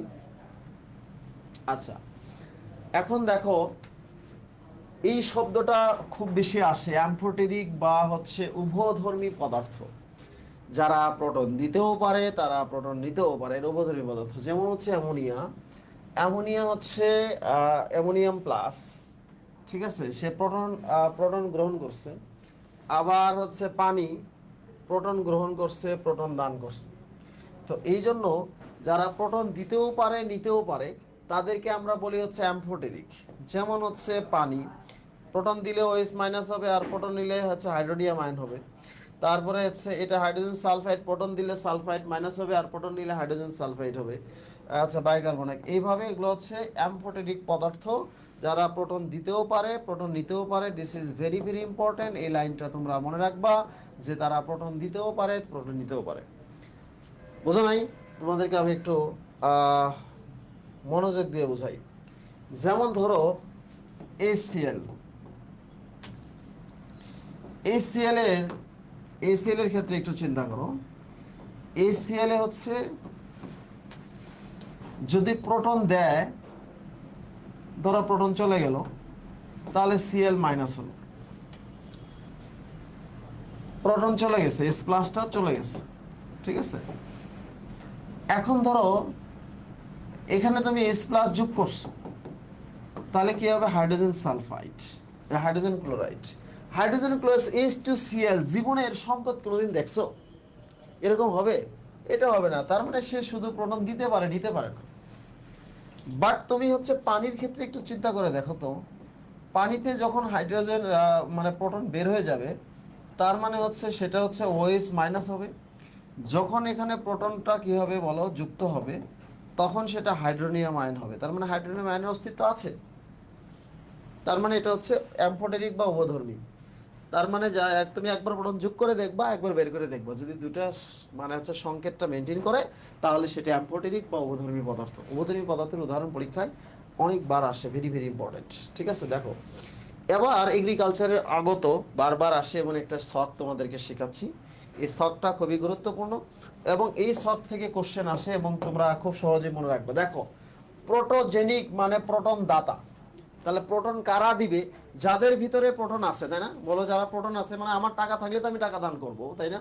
ব্যাপারটা তো এরকম যে প্রোটন আছে। দেখুন এই যে এখানে প্রোটন আছে, প্রোটন আছে, প্রোটন, এই যে প্রোটন আছে, প্রোটন আছে, প্রোটন আছে, প্রোটন আছে। যাদের ভিতরে প্রোটন আছে তারাই প্রোটন দান করতে পারে। তাহলে প্রোটোফিলিক, তোমাদেরকে বলছি ফিলিক মানে আসক্তি, তাই না? ফিলিক মানে আসক্তি। অনেক সময় বন্ধুরা বলে যে পিনিক মানে কি? পিনিক মানে হচ্ছে অন্য জিনিস, ফিলিক মানে হলো আসক্তি, তাই না? আসক্তি কাদের? যাদের প্রোটন গ্রহণ করতে পারে তাদের প্রোটন। যেমন প্রোটন গ্রহণ করতে পারে কি? যারা মানে ক্ষার, দেখো তো, নাইট্রোজেন, নাইট্রোজেন, নাইট্রোজেন, এই অ্যামাইন্সের মধ্যে নাইট্রোজেন আছে। তার মানে আমরা বলবো যে হচ্ছে নাইট্রোজেনের মুক্তজোড় ইলেকট্রন আছে, ইলেকট্রন দিয়ে প্রোটনকে টান দেওয়ার একটা ব্যবসা, তাই না? ইলেকট্রন দিয়ে প্রোটনকে টান দেওয়ার ব্যবসা হচ্ছে। আমাদের হচ্ছে ক্লাসে একটা ইয়া ছিল, তোমাদের গল্পটা বলছি মনে হয়, যে ফার্স্ট বয় কোনোভাবেই তোমাকে সেকেন্ড বয় ফার্স্ট বয়কে ধরতে পারতেছে না, কোনোভাবেই ধরতে পারতেছে না। তখন সে একটা বুদ্ধি চিন্তা করলো যে যেহেতু তাকে আমি ধরতে পারতেছি না, তাহলে কি করা যায়? তখন সেকেন্ড বই যে আছে সে, বা ফার্স্ট বইকে একটা মেয়েকে দিয়ে হচ্ছে, মানে ইলেকট্রন, মেয়েরা তো ইলেকট্রন, ইলেকট্রনকে দিয়ে তাকে হচ্ছে সংযোগ মানে সৃষ্টি করলো। কিছুদিন পর পরে এমন একটা অবস্থা হলো যে তোমার ওই সেমিস্টারে যে ছেলেটার সিজিপি থাকতো 9-এর উপরে, সেই ছেলেটার সিজিপি আসলো 6-এর নিচে। আর জীবনে সে টিচার হতে পারলো না। ঠিক আছে, মেয়েটাও মানে অনেক আগে ছিল, সেও টিচার হওয়ার কথা ছিল, কিন্তু সেও টিচার হতে পারে নাই। ওই দুইজনের রিলেশন চলছিল ঠিক হচ্ছে ইউনিভার্সিটির মাস্টার্স পর্যন্ত। আপনার মাস্টার্স কমপ্লিট হওয়ার পরে দুজনের দুটি পথ। একজন হচ্ছে এখন মানে ইউকেতে আছে, আরেকজন হচ্ছে তোমার অস্ট্রেলিয়াতে আছে। So be careful. সো মনে রাখতে হবে যে ইলেকট্রন কিন্তু ভালো, ইলেকট্রন, প্রোটন সহ হচ্ছে ইলেকট্রন যারা আছে প্রোটনকে আকর্ষণ করতে পারবে, ফলে হচ্ছে প্রোটোগ্রাহী। অ্যাম্ফোটেরিক মানে হচ্ছে তারা যারা হচ্ছে, একটু আগে বলছি যে প্রোটন দিতেও পারে নিতেও পারে, একটু মনে হচ্ছে পানি, অ্যালকোহল, এগুলো হচ্ছে প্রোটন দিতেও পারে নিতেও পারে। এবং অ্যাপ্রোটিক বা প্রোটন নিরপেক্ষ, যে প্রোটন দান বা গ্রহণের ব্যাপারে তাদের তেমন কোনো আগ্রহ নাই, ঠিক আছে? সেটি হচ্ছে C2H4Cl2। সো এই শখটা আমি তোমাদেরকে বলবো very very important. That's the important, this is very very important, তোমাদের জন্য খুবই গুরুত্বপূর্ণ। আচ্ছা, সো আমার এই বাস্তব জীবনের গল্প থেকে তোমরা কি শিখলা? যে বললা যে ভাইয়া দুইজনেই তো ভালো আছে, তাই না? আহ, আবু বকর সিদ্দিক বলছে যে এক সময় লাইভ ক্লাসগুলো করতাম, প্রচুর নোট করতাম, হলে সে এখন লাইভে দেখে স্মৃতিচারণ করতেছি। হ্যাঁ, এখানে যারা ক্লাস করতেছে তারা অনেক কষ্ট করতেছে, তারাও লাইভগুলো দেখতেছে, একসময় তারাও স্মৃতিচারণ করবে তোমার মতো। এটি, this is life, life is chemistry. হ্যাঁ, কেমিস্ট্রি ইজ লাইফ। সো আমরা বলছি যে কেমিস্ট্রি ইজ কি বলো? লাইফ। কোন তথ্যে হাইড্রোক্সিল মূলকযুক্ত যৌগকে ক্ষারক বলা হয়েছে? আমি তোমাকে বলছি যে হাইড্রোক্সিল মূলক মানে হচ্ছে আরহেনিয়াস মতবাদ। আরহেনিয়াস মতবাদ মানে জলীয় মতবাদ বা পানি মতবাদ, তাই না? সেটি হচ্ছে আরহেনিয়াস। সো তোমার মনে রাখা খুব সহজ, খুব ইজি। ওকে, এবার দ্রুত আনসার করে সবাই। অ্যাসিড ক্ষারের প্রোটনীয় তত্ত্বকে উপস্থাপন করেন। তোমাদেরকে বলছি প্রোটনীয় মানে কি? প্রোটন, প্রোটন নিয়ে কে কথা বলছে? জলকে বাদ দিতে কে বলছে? সেটা হচ্ছে প্রোটনীয় মতবাদ। সবাই বলো দেখি, প্রোটনীয় মতবাদ কি হবে? সবাই বলো, প্রোটনীয় মতবাদ। আনসার করতে হবে দ্রুত, স্পিড বাড়াতে হবে দ্রুত। সো আমরা দ্রুত স্পিড বাড়াবো। আজকে আমরা মজার মজার অঙ্ক করবো এবং খুব ইজিলি অঙ্ক করবো, ঠিক আছে? জীবনের সাথে কেমিস্ট্রিকে মিলাইলে কেমিস্ট্রিতে যে কত ইজি হয় আসলে বলা যায় না। আচ্ছা, হুম, ভেরি গুড। আচ্ছা, এখন বলছে যে 28 নাম্বার হচ্ছে ব্রনস্টেড লাউরি মতবাদ। ওকে, সো আমরা জানি এটা, আমরা পারবো। ওকে, এরপরে আসি হচ্ছে তোমাদের এই অধ্যায়ের সবচেয়ে মানে গুরুত্বপূর্ণ চ্যাপ্টার, সেটি হচ্ছে যে পানির বিশুদ্ধতার মানদণ্ড। ঠিক আছে, পানির বিশুদ্ধতার মানদণ্ড সবচেয়ে, মানে আমরা এখানকার স্ট্যান্ডার্ড মানগুলো পড়বো। ঠিক আছে, কি মান পড়বো? স্ট্যান্ডার্ড মান, হচ্ছে স্ট্যান্ডার্ড মান। ধরো একটা মানে বাচ্চা খুব সকালে ঘুম থেকে উঠে মলিনা তার ময়লা কাপড় চোপড় পরিষ্কার করিতেছে। পরিষ্কার করিতে করিতে দেখা গেল পুকুর পাড়ে হঠাৎ আকাশ থেকে বৃষ্টি হলো। বৃষ্টি আসার পর দেখা গেল যে সাবানের ফেনা আগের চেয়ে কম উঠিতেছে। ঠিক আছে, তখন প্রশ্ন আসছে খর পানির মৃদু পানির পার্থক্য কি। ঠিক আছে, সো আজকে আমরা পানির ক্ষরতা নিয়ে কথা বলবো এবং পানির হচ্ছে বিভিন্ন পিএইচ নিয়ে কথা বলবো। দেখো পানির পিএইচ কি আসে পরীক্ষায়, বৃষ্টির পানির পিএইচ কত, 6.5 থেকে 7 একটু কাছাকাছি থাকে। এবং পড়বো হচ্ছে ডিও। ডিও মানে কি, ডিজলভ অক্সিজেন। ডিজলভ অক্সিজেন হচ্ছে পানির ভিতরে যে অক্সিজেন থাকে সেটা হচ্ছে ডিজলভ। এখন সেটার মানটা কত, দেখবা পানির ভিতরে যে অক্সিজেন থাকে সেটার সেটার মানটা হচ্ছে 4 থেকে 8। কত, 4 থেকে 8 হচ্ছে ডিজলভ অক্সিজেন থাকে। ঠিক আছে, কত মিলিগ্রাম পার লিটার বা হচ্ছে পিপিএম, তাই না, মিলিগ্রাম পার লিটার বা পিপিএম সেম জিনিস, 4 থেকে 8, তাহলে হচ্ছে ডিজলভ অক্সিজেন আদর্শ। এখন তুমি যত বেশি পানিতে অক্সিজেন থাকবে সেটা তত বেশি পিওরিটি হবে, এটা তোমরা জানো। যে বিওডি মানে হচ্ছে বায়োলজিক্যাল অক্সিজেন ডিমান্ড, তার মানে বায়োলজিক্যাল অক্সিজেন, আচ্ছা, বায়োলজিক্যাল অক্সিজেন ডিমান্ড মানে হচ্ছে জৈব পদার্থ, মানে অর্গানিক ম্যাটার পরিমাপ করবে, জাস্ট অর্গানিক, মনে রাখবা জৈব জৈব পদার্থ মানে হচ্ছে বায়োলজিক্যাল অক্সিজেন ডিমান্ড। ঠিক আছে, organic biochemical oxygen demand, BOD. এখন আসো, যদি বলে যে এই বিওডি স্ট্যান্ডার্ড মান কত, দেখো বিওডি 1 থেকে 2 হলে খুবই ভালো, তাহলে বায়োলজিক্যাল অক্সিজেন ডিমান্ডের পরিমাণটা, আচ্ছা 3 মিলিগ্রাম হলো মোটামুটি ভালো, 6 হলো ডাব্লিউএসও অনুমোদিত দূষণ মাত্রা। যত বেশি হবে বিওডির মান, বায়োলজিক্যাল অক্সিজেন ডিমান্ড মানে জৈব পদার্থের পরিমাণটা পানিতে যত বেশি হবে সেটা তত বেশি খারাপ হবে। ঠিক আছে, তা আমি এটা কীভাবে মনে রাখি, আচ্ছা মানে আমরা অর্গানিক জৈব পদার্থ মনে রাখি হচ্ছে কার্বন, কার্বন মানে ছাই, পানিতে ছাই যত বেশি থাকবে তত খারাপ হবে, মানে এটা মনে রাখার হচ্ছে একটা মানে ট্রিক্স আর কি, আমি এভাবে আমারটা মনে রাখছি। ঠিক আছে, এখন অনেক সময় আসে যে মিউনিসিপাল মানে হচ্ছে বর্জ্য পানি, পৌরসভার যে মরো পানি সেটা হচ্ছে কি বলো, গৃহস্থালী, মিউনিসিপাল হচ্ছে গৃহস্থালী বর্জ্য 100 থেকে 400 ppm। আচ্ছা, আর ডেইরিটা পড়তে পারো, সো এটাই আসে বেশি, গৃহস্থালীটাই পরীক্ষায় বেশি আসে। এখন দেখো আমরা একটু দেখি, একটু পুকুরের পানির ডিওর মান 4 হলে পানিটি কি হবে, একটু আগে বলছি যে মানে পানির পরিমাণটা কত থাকে সেটা আমরা তোমাদেরকে বলছি। সো একটু আনসার করো সবাই, দ্রুত আনসার করো, দ্রুত আনসার করো। দেখো অনেকগুলো টিচার বন্ধুরা আমাদের ক্লাস করতেছে, বাট স্টুডেন্টরা হচ্ছে ক্লাসে মুভমেন্ট করতেছে, এই জন্য বিভিন্ন জায়গায় আমাকে প্রশ্ন করে, ভাইয়া এত কম্পিটিশন আমার কিভাবে চান্স হবে। আমি বললাম আমাদের দেশের অধিকাংশ স্টুডেন্ট হচ্ছে শিক্ষার্থী, তারা মানে পরীক্ষার্থী না, অধিকাংশ হলো তারা হলো পরীক্ষার্থী, শিক্ষার্থী না, তারা পরীক্ষা দিবে বাট শিখতে চাইবে না। তো না শিখলে সে কি পরীক্ষা দিবে সেটা নিয়ে তার কোনো টেনশন নাই, সেটা নিয়ে তার কোনো প্যারাও নাই। ওকে, শিক্ষার্থী তোমাদেরকে অবশ্যই শিক্ষার্থী হতে হবে, শুধু পরীক্ষার্থী হলে কোনো লাভ হবে না, কারণ শিখলেই পরীক্ষার হলে আনসার করতে পারবা।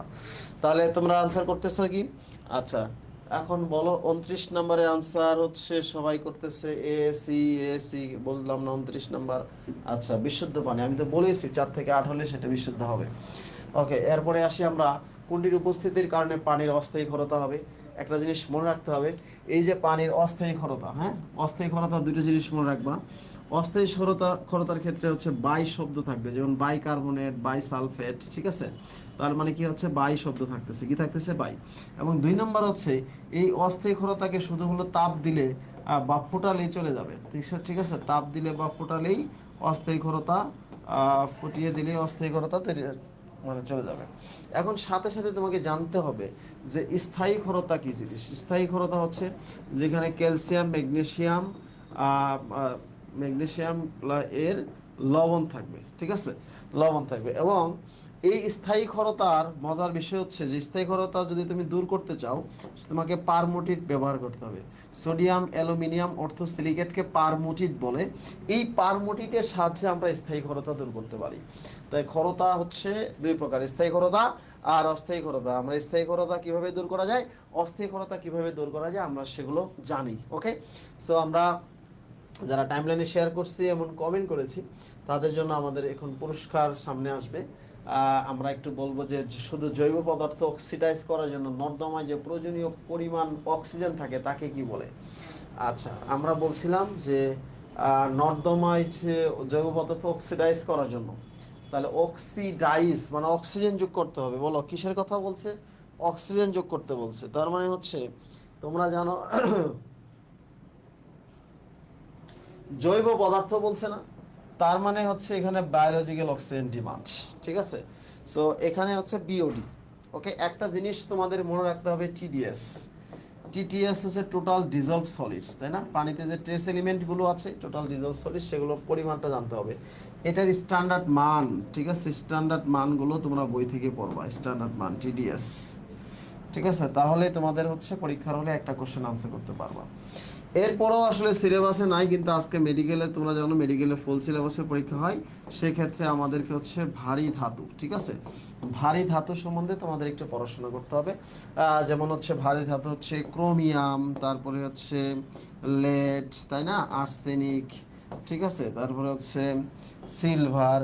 এগুলো নিয়ে একটু তোমরা হচ্ছে পড়াশোনা করবা, কোনটার কারণে কি হয়, তাই না? আজকে আর্সেনিক আর ব্ল্যাক ফুড ডিজিজ, আজকে আর্সেনিক নিয়ে আসছিল, ঠিক আছে। এভাবে কোনটার জন্য কি হয় এটা তোমরা একটু পড়ে আসবো, এবং একটু এক লাইন করে মোটা অক্ষর, মেন বই রিডিং পড়ার সময় দেখবা বোল্ড অক্ষর দিয়ে এগুলো আছে, একটু চোখের পলকের সামনে একটু পড়ে এগিয়ে যাওয়া, ঠিক আছে। সো আমরা তোমাদের সেই কাঙ্ক্ষিত জায়গায় চলে আসছি, সেটি হচ্ছে যে আমরা এখন তোমাদের গাণিতিক সমস্যা মানসিক সমাধানে যাব, ঠিক আছে। অঙ্ক করতে হবে ক্যালকুলেটর ছাড়া, ঠিক আছে। আমরা থিওরিগুলো এক পলকে পড়ে আসলাম, তবে একটা গুরুত্বপূর্ণ জিনিস তোমাদেরকে পড়ে নেই, সেটা আমরা পড়াবো, ঠিক আছে। সেটা এক নম্বর হচ্ছে গ্যাস নিয়ে একটা প্রশ্ন তোমাদেরকে আসে পরীক্ষায়, গ্যাস, গ্যাস নিয়ে একটা পরীক্ষা আসে, তাই না? গ্যাসের কথা যদি বলি তাহলে হচ্ছে প্রথমেই আসে হলো চিরন্তন গ্যাস। নাম শুনেছ চিরন্তন গ্যাস? আগের দিনে মানুষ মনে করত যে গ্যাসকে তরল করা যায় না, তাকে বলা হয় ইউনিভার্সাল গ্যাস বা চিরন্তন গ্যাস। তার মানে চিরন্তন গ্যাস শব্দটা এখন প্রায় বিলুপ্ত, কারণ বর্তমানে প্রায় সকল গ্যাসকেই তরল করা যায়। সো চিরন্তন গ্যাসটির শব্দটি ধারণাটি আমাদের কাছে আর চিরন্তন নাই, সত্য নাই। দুই নম্বর হচ্ছে বাস্তব গ্যাস কাকে বলে? বাস্তব গ্যাস বা রিয়েল গ্যাস বলো, বাস্তব গ্যাস। তোমরা বলবা যে যারা পিভি সমান এনআরটি সমীকরণ মেনে চলে না, তাদেরকে আমরা বলবো বাস্তব গ্যাস। না, আমি বলবো যে বাস্তব গ্যাস হচ্ছে বাস্তবে তুমি যার নাম শুনেছো সেটাই বাস্তব গ্যাস। যেমন বাস্তবে কার নাম শুনেছো? Hydrogen, oxygen, nitrogen, carbon dioxide, তাই না? তাদেরকে তুমি বাস্তব গ্যাস সমীকরণ বলছো। আচ্ছা, বাস্তব গ্যাস সমীকরণটা কি? দেখো, বাস্তব গ্যাস সমীকরণকে আমরা বলি ভ্যান ডার ওয়াল সমীকরণ। দেখো, n square a by v square v minus n b সমান হচ্ছে কি বলো, এনআরটি। এটা হচ্ছে বাস্তব গ্যাস সমীকরণ, বা হচ্ছে মানে ভ্যান ডার ওয়াল সমীকরণ। এখানে ভ্যান ডার ওয়াল সমীকরণ আছে এ এবং বি, ঠিক আছে। এ বি সমান হোয়াট, এগুলো পরীক্ষা অনেক সময় আসে। কোনটা কি নির্দেশ করে এগুলো হচ্ছে আমাদের পড়তে হয়। এরপরে আসো সবচেয়ে ইম্পর্টেন্ট হলো আদর্শ গ্যাস বা আইডিয়াল গ্যাস।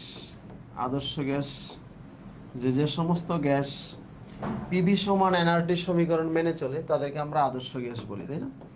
এই আদর্শ গ্যাস শব্দটি আসলে একটি কল্পনা মাত্র, বাস্তবে এর উপস্থিতি নাই, তাই না? তোমরা জানো আদর্শ গ্যাসকে আমরা বাস্তবে কি পাই? বাস্তবে কি আদর্শ গ্যাসের অস্তিত্ব আছে? নাই, বাস্তবে আমরা আদর্শ গ্যাসের অস্তিত্ব পাই না। বাস্তবে আমরা আদর্শ গ্যাস বলে কোনো শব্দ আমাদের কাছে নাই। সো আদর্শ গ্যাস বা বাস্তব গ্যাস বা রিয়েল গ্যাস, এই শব্দগুলো আমাদের একটু জানতে হবে। চিরন্তন গ্যাস বলতে আমরা বোঝাই যে, তাহলে বাস্তব গ্যাস বা আদর্শ গ্যাস পরীক্ষায় প্রশ্ন আসবে। এই তোমার হচ্ছে আদর্শ গ্যাস, বাস্তব গ্যাস কখন আদর্শ গ্যাসের নিয়ে আচরণ করে, এটা পরীক্ষায় আসে। বাস্তব গ্যাস কখন আদর্শ গ্যাসের নিয়ে আচরণ করে? মনে রাখতে হবে টেম্পারেচার, টেম্পারেচার হচ্ছে -273°C বেশি হতে হবে, এবং সর্বোচ্চ চাপ হচ্ছে 1, এই জন্য চাপের মান 1 atm এর চেয়ে ছোট হতে হবে। তাহলে তাপমাত্রা যখন এর বেশি, চাপ 1 atm এর কম হবে, তখন বাস্তব গ্যাস আদর্শ গ্যাসের নিয়ে মানে আচরণ করবে। অর্থাৎ আমরা এইভাবে বলি যে তাপমাত্রা বাড়াইতে হবে, এবং চাপ কমাইতে হবে। তাহলে বাস্তব গ্যাস আদর্শ গ্যাস হিসেবে আচরণ করার মূল কারণ হচ্ছে তাপমাত্রা বাড়বে এবং চাপ কমবে। ঠিক আছে, তাহলে বাস্তব গ্যাস আদর্শ গ্যাসের নিয়ে আচরণ করবে। ঠিক আছে, এবং আমরা জানি এখানে গ্যাসের একটা সংকোচনশীলতা গুণাঙ্ক আছে, জেড সমান পিভি বাই আরটি। জেড সমান কি? PV by RT. দেখো এতক্ষণ যারা পড়ে দৌড় মারছে তারা কিন্তু আসলে হয়নি, এই জন্য শেষ পর্যন্ত যারা লেগে থাকে তারা চান্স পায়। এই জন্য বলছি যে ট্রেনের ফার্স্ট ক্লাস যাত্রীতে মানে ফার্স্ট ক্লাস ট্রেনে বগিতে সবসময় যাত্রীর সংখ্যা কম থাকে, এটা তোমাকে মনে রাখতে হবে। সবসময় কি হবে? ফার্স্ট ক্লাস ট্রেনে যাত্রীর সংখ্যা সবসময় কম থাকবে। এই জন্যই আসলে চান্সটা পাওয়া এত সোজা, নাহলে চান্স পাওয়া অনেক কঠিন ছিল। কঠিন, শেষ পর্যন্ত লেগে থাকাটা এটা সহজ ব্যাপার না। হ্যাঁ, 5 ওয়াক্ত নামাজ অনেক পড়তে হয়, খুব গুরুত্বপূর্ণ, কিন্তু 5 ওয়াক্ত নামাজ পড়া কিন্তু এত সহজ কিছু না। সো আসল জিনিসগুলো আমরা এখন পড়াচ্ছি, ইম্পর্টেন্ট। দেখো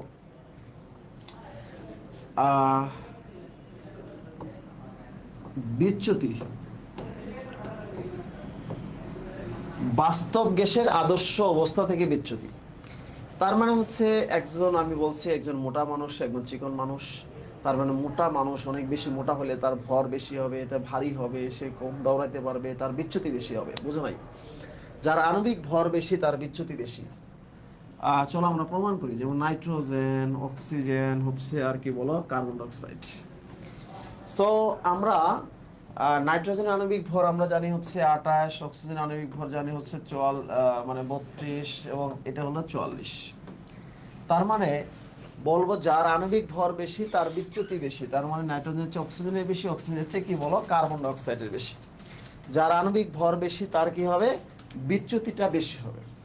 এখন প্রশ্ন হচ্ছে যে নাইট্রাস অক্সাইড আর কার্বন ডাইঅক্সাইড, ঠিক আছে, এর আণবিক ভর 44, এর আণবিক ভরও 44, তার মানে এর বিচ্যুতি সমান।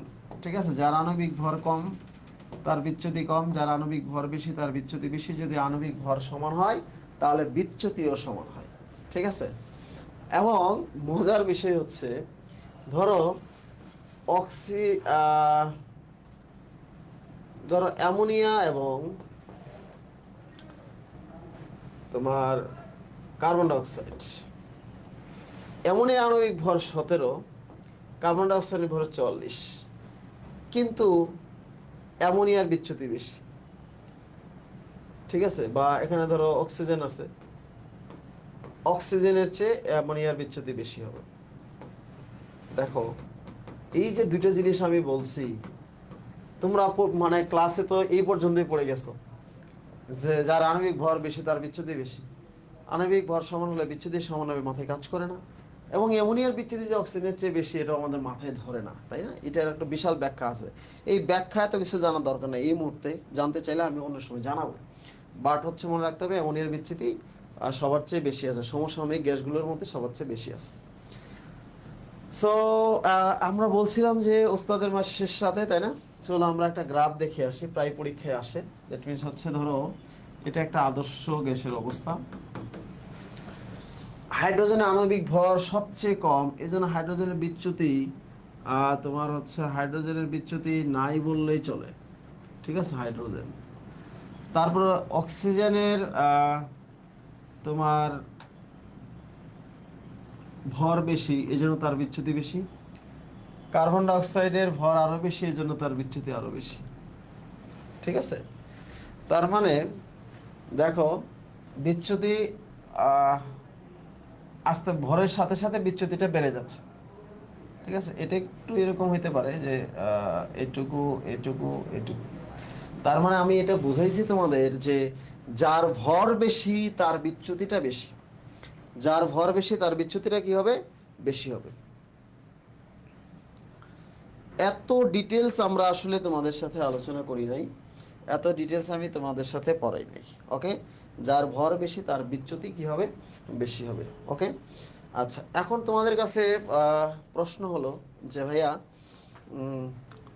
ক্লাসে যারা আছো তারা একটা জিনিস খেয়াল করে দেখো যে আমরা কিন্তু একটু স্পিডে পড়াইছি আজকে, কারণ হচ্ছে থিওরি মাত্র একটা নাম্বার থাকে, তো এই জন্য থিওরি হচ্ছে একটু স্পিডে পড়াইছি।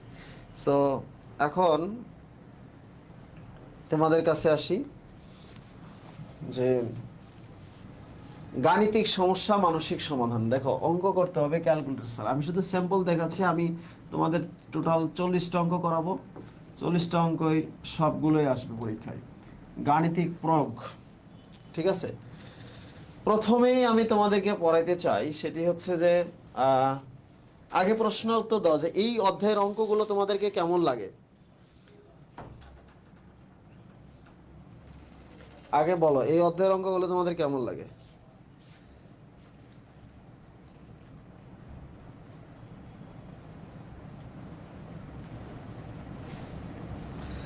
চলো আমরা একটা হচ্ছে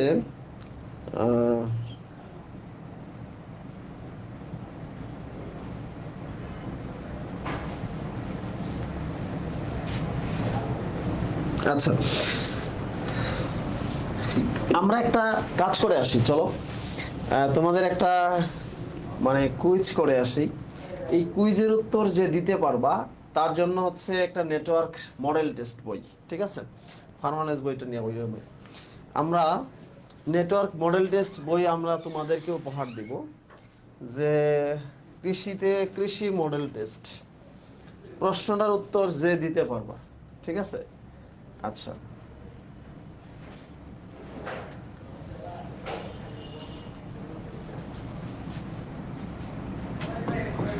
নাইট্রোজেন, অক্সিজেন, কার্বন ডাইঅক্সাইডের মধ্যে কার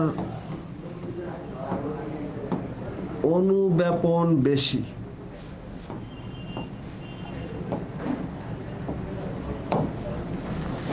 কার অনুব্যাপন বেশি বলো। আমরা ব্যাপন পড়াইছি, অনুব্যাপন পড়াই নাই।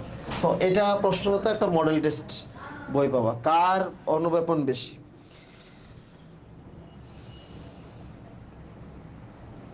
ক্যালকুলেশন নিয়ে কোনো প্যারা নাই, কেন আমি যে অঙ্কগুলো করাচ্ছি বা যেগুলো পরীক্ষা আসতেছে সেগুলো তোমাদের খুব কঠিন হচ্ছে। আজকে আমার হচ্ছে লাইভ তো দেখছো, মেডিকেল কোশ্চেন লাইভ।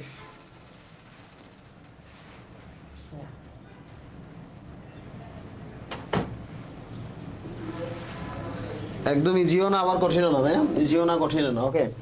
আচ্ছা সহজ না কঠিনও না, আচ্ছা ইনস্ট্যান্ট আজকের ক্লাসের উপরেই ধরে এই আমার কাছে তোমরা উত্তর করলে হবে না, আমার কাছে উত্তরটা সবার আগে যার আসছে সেটির নাম হচ্ছে এম জে মুন, কাউসার আহমেদ স্বাধীন, ঠিক আছে। আনসার করতে থাকো সবাই, দুইজনের আনসার চলে আসছে কেবল, সবাই আনসার করতে থাকো।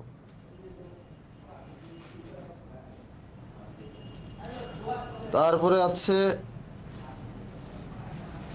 সুন্দরী রানী, সাদিয়া রহমান আখি, আচ্ছা আর সাদিয়া রহমান আখি। আচ্ছা আমি পড়ানোর মধ্যেই মানে এই যে পড়ানোর মধ্যে প্রশ্ন করব, সেটি হচ্ছে যে আমি তোমাদের একটা বলছিলাম যে ব্যাপন আর অনুব্যাপনের তোমার হচ্ছে গাণিতিক সমীকরণ একই কিন্তু মানসিক সমীকরণ ভিন্ন, মানে মানসিক কথাবার্তাগুলো ডিফারেন্ট। সো এর আণবিক ভর আমরা দেখতেছি হচ্ছে কত 28, এর আণবিক ভর হচ্ছে 32, এর আণবিক ভর হচ্ছে 44। যার আণবিক ভর কম তার ব্যাপনও বেশি, তার অনুব্যাপনও বেশি, তার মানে আনসার হচ্ছে নাইট্রোজেন। Very good.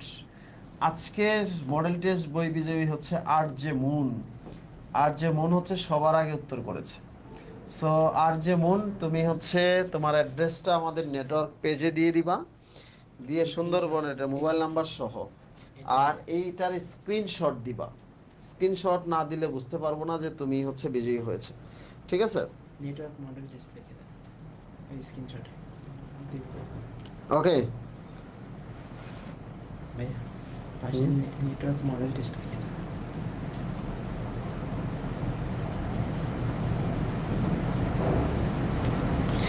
আচ্ছা এখন আসো তোমাদের সাথে যদি বলি যে পরবর্তী প্রশ্ন তোমাদের করার আগে আমরা একটা জিনিস পড়াবো, সেটা হচ্ছে পিভিটি মানে প্রাইভেট সমীকরণ। পিভিটি, পিভিটি হচ্ছে তোমার হচ্ছে তিনটা সম্পর্ক, চাপ, আয়তন আর তাপমাত্রা। মনে রাখতে হবে যে এটা আমাদের সমানুপাতিক সম্পর্ক নাকি ব্যস্তানুপাতিক সম্পর্ক। যদি সমানুপাতিক সম্পর্ক হয় তাহলে বাড়লে বাড়বে, কমলে কমবে। আর ব্যস্তানুপাতিক সম্পর্ক মানে হচ্ছে কবি জসীমউদ্দিনের কবিতার মতো, যে মোড়ে দিল বিষে ভরা বান, আমি দেব তারে বুক ভরা গান, যে মোড়ে আঘাত করিলেও আমি তারে ভালোবাসিব। ঠিক আছে, এগুলো একটা ব্যস্তানুপাতিক কবিতা।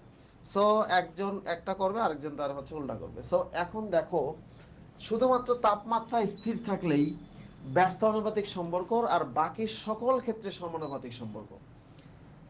সমানুপাতিক সম্পর্ক মানে গুণ থাকলে গুণ হবে, ভাগ থাকলে ভাগ হবে। আর ব্যস্তানুপাতিক সম্পর্ক মানে গুণ থাকলে ভাগ হবে, আর ভাগ থাকলে গুণ হবে। আশা করি কিছুই বুঝো নাই। চলো আমরা দেখে দিই। ধরো একটা প্রশ্ন আসছে, স্থির তাপমাত্রায়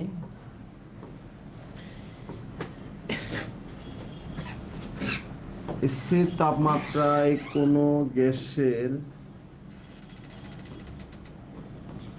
কোনো গ্যাসের আয়তন 500 সেন্টিমিটার কিউব,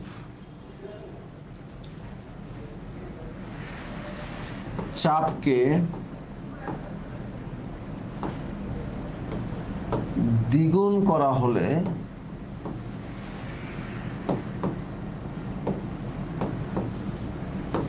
পরবর্তী আয়তন কত হবে? তোমরা বলছো স্থির তাপমাত্রা, তার মানে তাপমাত্রা যদি স্থির থাকে তাহলে তোমরা সূত্র জানো হচ্ছে তোমার হচ্ছে P1V1 সমান P2V2। আমরা জানি যদি হচ্ছে ব্যস্তানুপাতিক সম্পর্ক হয় তাহলে গুণ হয়, আর সমানুপাতিক সম্পর্ক হলে ভাগ হয়, তাই না? তার মানে P যদি থাকে, P তো এখানে থাকবে না, V1/T1 সমান V2/T2। তোমরা এই নিয়মে করছো, তাই না? যদি তাপমাত্রা আয়তন থাকে তার মানে হচ্ছে P1/T1 P2/T2। এইভাবেই তো তোমরা জানো, তাই না? স্থির তাপমাত্রায় মানে তাপমাত্রা যখন স্থির থাকবে, কোন গ্যাসের আয়তন এত দেওয়া আছে, চাপকে দ্বিগুণ করা হলে পরবর্তী আয়তন কত। তুমি বলছো যেটা চাবে সেটাই লিখবা। দেখো আমার মতো করে লেখো, V সমান V0। V সমান অলওয়েজ কি লিখবা? V0। যেটা চাবে সেটাই লিখবা। তাপমাত্রা চাইলে লিখবা T সমান T0।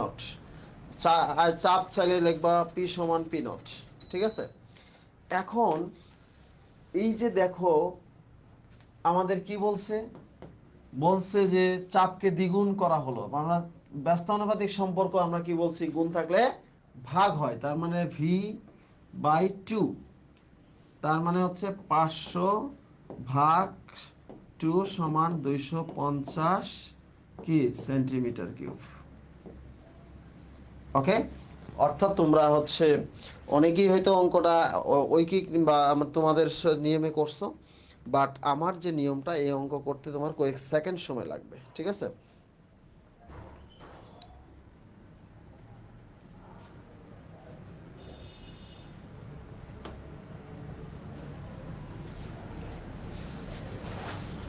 আচ্ছা কেমিস্ট্রি ক্লাসগুলো তোমরা হচ্ছে নেটওয়ার্কের পেজে আসো, সবাই নেটওয়ার্কের পেজে রিপ্লাই পাওয়া। ঠিক আছে, কারণ হচ্ছে আমি একসাথে তো দুটো পেজ দেখা সম্ভব না। ঠিক আছে, সো নেটওয়ার্কের পেজে আসো, নেটওয়ার্কের পেজে তোমরা রিপ্লাই পাওয়া।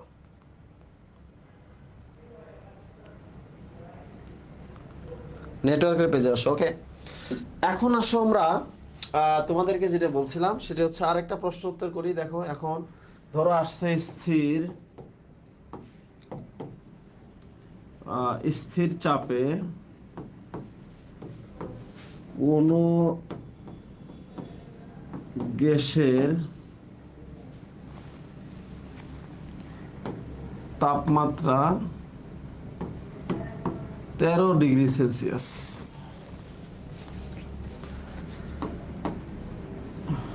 স্থির চাপ আয়তন দ্বিগুণ হলে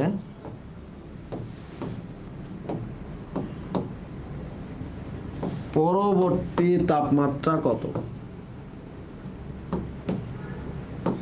আয়তন দ্বিগুণ হলে পরবর্তী তাপমাত্রা কত, তাই না? স্থির চাপে কোনো গ্যাসের তাপমাত্রা হচ্ছে 13 ডিগ্রি সেলসিয়াস, আয়তন দ্বিগুণ হলে পরবর্তী তাপমাত্রা কত বলছে, তাহলে তাপমাত্রা চাইছে আমরা কি লিখবো, টি সমান হচ্ছে টি নট লিখবো। টি সমান কি লিখবো, তাহলে স্থির চাপ মানে সম্পর্ক সমানুপাতিক, বলছে আয়তন দ্বিগুণ হয়েছে তাপমাত্রা দ্বিগুণ লিখবো। ম্যাক্সিমাম স্টুডেন্ট কি করবে, লিখবে 13 × 2 সমান হচ্ছে 26°C। অপশন এ তে 26°C ছিল, ভর্তি পরীক্ষায় তুমি যেটা ভুল করবা সেটা সবার আগে থাকবে, সো কোনো সমস্যা নেই। তার মানে তোমাকে কি করতে হবে, এই 13 + 273 × 2, তাহলে এটা কি হবে, কেলভিন তাপমাত্রা হবে। এই কেলভিনের তাহলে 13 273 কত হচ্ছে 286 × 2 কেলভিন, তাই না? তাহলে 286 × 2 কত, 6 দুগুণে 12, 2 8 দুগুণে 16, 18, 582 নাকি, 572। হ্যাঁ 572 কেলভিন। তাহলে 572 কেলভিন থেকে তোমরা যদি অপশনে কি হবে, সেলসিয়াসে মান সাধারণত দেওয়া থাকে, তো সেলসিয়াসে দেওয়া থাকলে 572 থেকে তোমার হচ্ছে 273 বাদ দিয়ে দিতে হবে,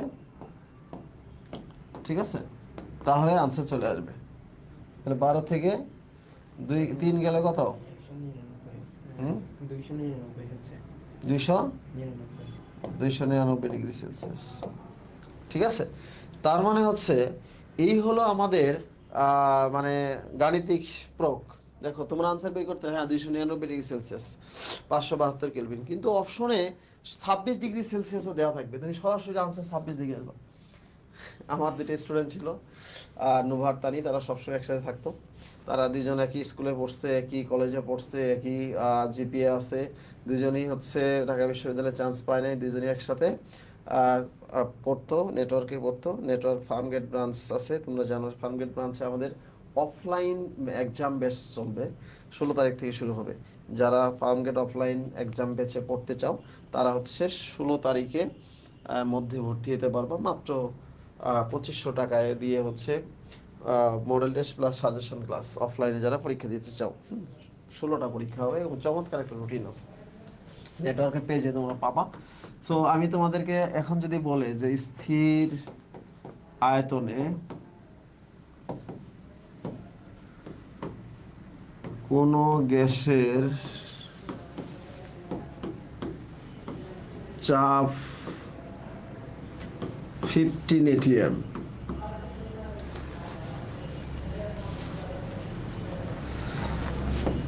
তাপমাত্রা দ্বিগুণ করা হলে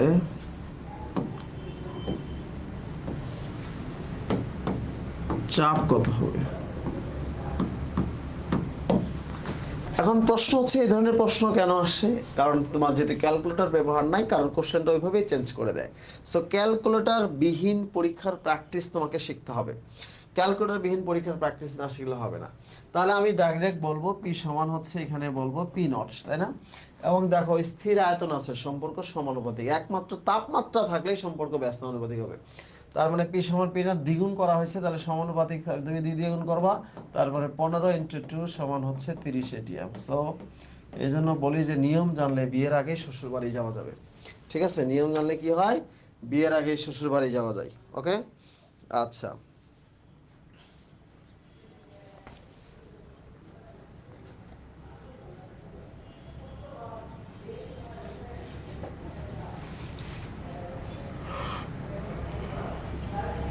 ওকে, আচ্ছা তোমরা, আমি তোমাদের অঙ্কগুলো করাবো, বুঝছো?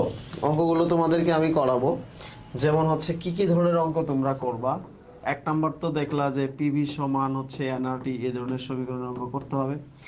2 নাম্বার হচ্ছে পি প্লাস হচ্ছে n square a by v square, v minus হচ্ছে এন বি সমান হচ্ছে এনআরটি, এই ধরনের সমীকরণ করতে হবে। যেমন একটা প্রশ্ন প্রায়ই আসে বিভিন্ন জায়গায়, পি প্লাস হচ্ছে 0.04 a বাই ভি স্কোয়ার, ঠিক আছে, ভি মাইনাস 0.2 বি সমান 0.2 আর টি,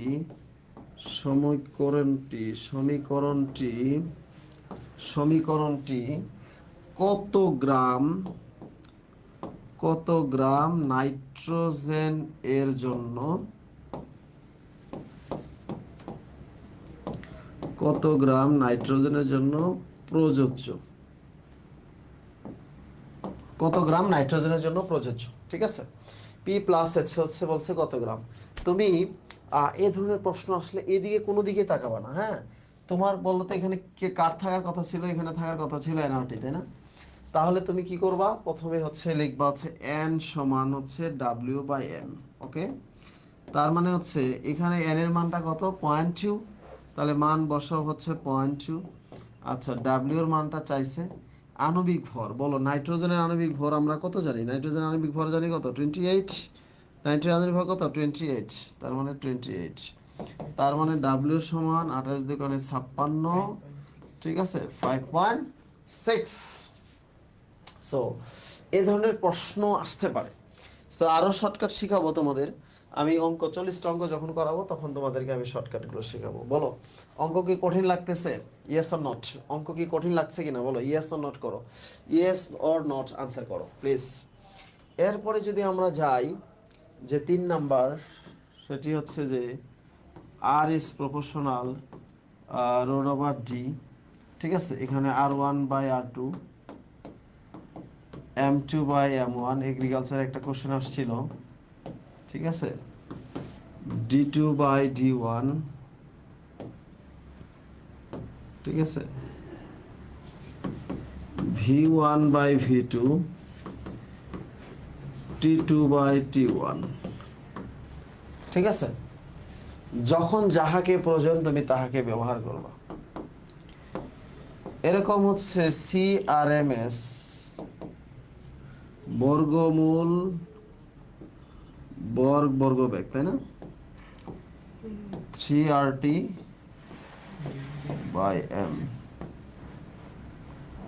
তারপরে হচ্ছে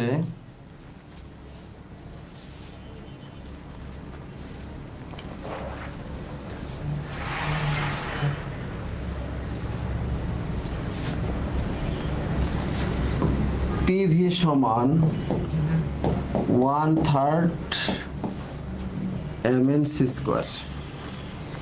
এই যে সূত্রগুলো, এগুলো হচ্ছে জাস্ট নাম জানলে, ডাটা সরাসরি দেওয়া থাকে, এগুলো মান বের করলে আমরা আনসার আসলে বের করতে পারি, তাই না?